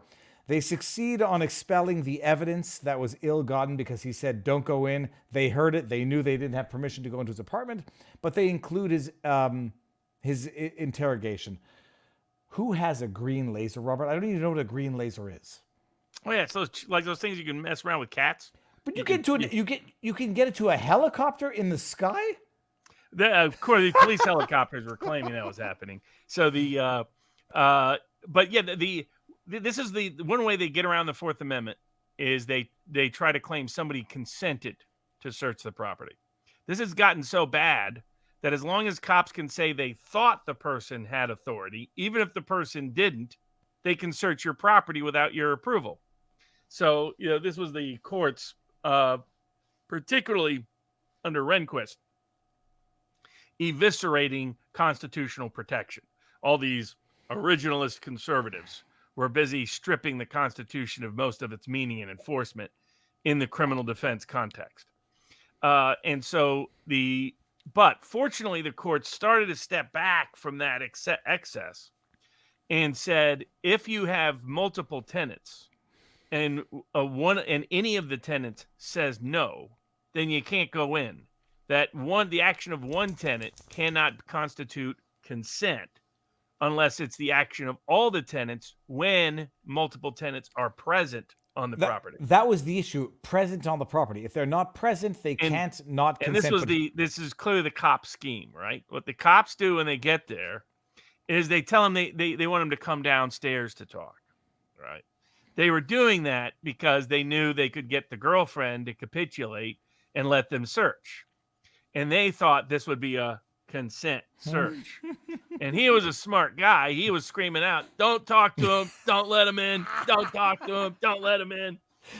I had an ex once that got in a little bit of trouble in Malibu. I showed up a little bit late, and all she was saying was, you can't arrest me. This is Malibu. I was like, I'm not sure that's going to work for you, honey. But was otherwise saying, don't talk to him, anybody. That's what it reminded me of. So good to the court. The court said, look, if he's anywhere near the property, then that suffices for him to be physically present for the purposes that you can't do the search. Because they realized what they should have done is just called out the cops for what they were doing. The cops were trying to physically remove him from the property so they could illegally search his property without a warrant by getting consent from the other tenant present who had no interest or cared whether or not the property was searched. And so luckily it got exposed for the Fourth Amendment violation. There's a part of me that says if they illegally search his place and they find a laser, he's guilty. Now I'm that much smarter where I say he might be guilty, but I'm not giving the police the authority to search my place because they dragged me out as I'm saying, don't let him in, Marion, don't let him in. And they let him in. Like, oh, look at that. We found a $2 bill with Donald Trump's face on it. Insurrection. Yeah, Holy crap. Hilarious stuff. Okay, hilarious in a sad way. What's the next one? The big social media case. Now this is really expanding, and I've been saying for a while that big tech is really facing massive legal actions that could destroy their monopoly power in America. It's the psychological harm being caused by Google, Instagram, whatever, on teenagers. Yep, kids. Basically, what they've done. You can watch The Creepy Thin Line. You can watch other documentaries. Basically, big tech built its model on emotional manipulation, knowing that emotional manipulation would lead to counterproductive behavior. It realized its most profitable source of support was kids. So they made certain promises to parents, but then undermined those promises in making sure kids could get around the limitations that parents could impose, so that, in fact, kids had constant, continuous access to big tech, but often were effectively being addicted to it by the manipulation of their even more neurologically vulnerable minds. And so big tech has been getting rich off of the manipulation of kids to the great detriment of kids' mental health. We're experiencing a mental health crisis amongst an entire generation of people, Zoomers and the like. And in anxiety, depression, rage, a lack of labor productivity, all these things. And they knew they were producing this, and they didn't care because it meant more eyeballs, which made more advertisers, gave them more money for those eyeballs. And the younger, the better, because the younger generation has a longer expected consumer life expectancy. And so thus they have more value to the advertisers. And what they've done is, by targeting kids with addictive products that undermine their own rules for children's access, that causes severe emotional harm and disruption in the public educational system. Now, multiple governments have sued. Seattle sued, some other ones sued. Now, New York City is suing. And they're pointing out that they concealed the risks to parents of their kids' use. They failed to warn when they had notice and reason to know about it. And that basically they are literally rewiring. And this is what the studies have been showing. And this is what Creepy Thin Line, other documentaries detailed. They're rewiring kids' minds about how to think, what to think about, what to prioritize, how to process, how to deal with emotion, all of it. And so TikTok, Snap, Facebook, and YouTube are all being sued for this egregious violation. And if any of these cases hit, whether it's the state's ability to regulate, whether it's the end of censorship under Biden v. Missouri, whether it's the anti-monopoly cases that are pending and antitrust cases that are pending, whether it's the cases against Oracle and others for violating privacy rules, including involving targeting these kids, whether it's the lawsuits for lying about the value of the advertising dollar that Facebook did to all of its small business enterprise, whether it's the unjust enrichment from the monetization of people's private information without their full awareness or knowledge, or this incredible destruction on children. They all face any of these cases by themselves, but in aggregate could face the end of big tech monopoly and power in America. Right. And hopefully it happens, because what we're seeing is the horrendous consequences of big tech control is extreme damage to civil society and to humanity. No, well, just like big tobacco from back in the day. It's amazing. Yeah, in fact, they pointed out big tech deliberately mirrored the successful habits of big tech targeting children. They went and looked at other products and companies that have successfully addicted kids and mirrored them and mimicked them and used the most updated data to do it. They knew exactly what they were doing. And TikTok, Snap, YouTube, and Facebook have been the most egregious. Rockahora says $5. Green typically generates more heat at the source since it requires 2 lenses usually. Viva Fry, you can get kits. Dude, I'm not doing that. I'm not building my own high-powered lens. Are you crazy? Get exported from this country. Had one 20 years ago. Could light a book of matches on fire and see it reaching the same... Okay, I'm not doing that. Did you see the video I posted of the Canadian family that fled to Russia for farming? No, but I'm going to look at it. Let me scroll up here. USA Now, Russians' food stores are not fake. YouTube has people shopping in Russia, food strategy, food stores by foreigners, expats, Russians, etc., etc. Okay. YSL and Young Thug is a RICO case. Oh, Okay, I think I know what you're talking about. In Fulton, another shit show led by Fani. Now I know what YSL is, the gang rapper. Thanks for another fantastic show, guys, says Eric F. There was Robert. Okay. Oh, what do we have two left? briefly. Ancestry DNA. Oh yeah, that's funny. So for those people that don't know that, Don't do it. Don't do it. You had these ancestry genealogy companies. Many of them were set up by Mormons that had people send in their DNA, and they would help aggregating it so you could track your genealogy. However, big companies have been buying up their data so that your genetic data is now being used for other purposes, tracking and surveillance and monitoring behavior of companies that could care less about genealogy. And so what has happened is some parents in Illinois, they have a good law about biometric information, and you can sue for its breach of its privacy and confidentiality. But the Ancestry DNA always had big arbitration clauses. And so the question was, could the kids sue when kids' guardians sent in the kids' DNA? And the court correctly ruled that the arbitration clause didn't apply to the kids because it explicitly excluded anyone but the person signing it from its coverage, probably to try to be protective of the Ancestry corporate side of the aisle. But effectively, that means they could sue the new users of it for violating people's private and confidential information. That will be a case to track because many people were unaware that the DNA information they sent in for ancestry purposes is now in the hands of nefarious companies using it for nefarious purposes. Well, that was one element of it. That you give your data to a company who sells their assets to another company, and then you're going to go track your data. Was there not an issue that in this, sign and click, they didn't actually read it did not compel them to say, I read it and I click? Yeah, there was that issue as well, but it didn't explicitly apply to guardians. And it said you couldn't assign it. And so the non-assignment precluded the ability to apply it to the kids so the kids can sue. And by the way, people don't sell your effing data so you can find out whether or not you're like well, one you quarter usually give it black. to them for free because you're all excited because it comes back. It tells you whether you're from this country or that country. One quarter. I'm one quarter, North African, so you can, claim Elizabeth Warren status. Okay, my joke. That was a lame attempt. And the last one was people that asked about Spygate, and I mentioned it during the Barnes and Bourbons last week. But what Schellenberger and Matt Taibbi are reporting is what people at the Epoch Times and I had written about for Breitbart in January of 2017 and at Law and Crime, which was Russiagate was always a scheme by the deep state using the Five Eyes to spy on Team Trump. That's what it was always about. And they use the Five Eyes because they get to do, the British can do what the U.S. can't do in the U.S. And the U.S. can do in Britain what the British can't do in Britain. Almost by That's design. the game they've been playing for a long time. Obama's administration egregiously misused it. Now, there was a letter being shared that was a fake letter. The letter was developed on 4chan. Rasmussen originally reported it and then said, they realized it was a fake letter.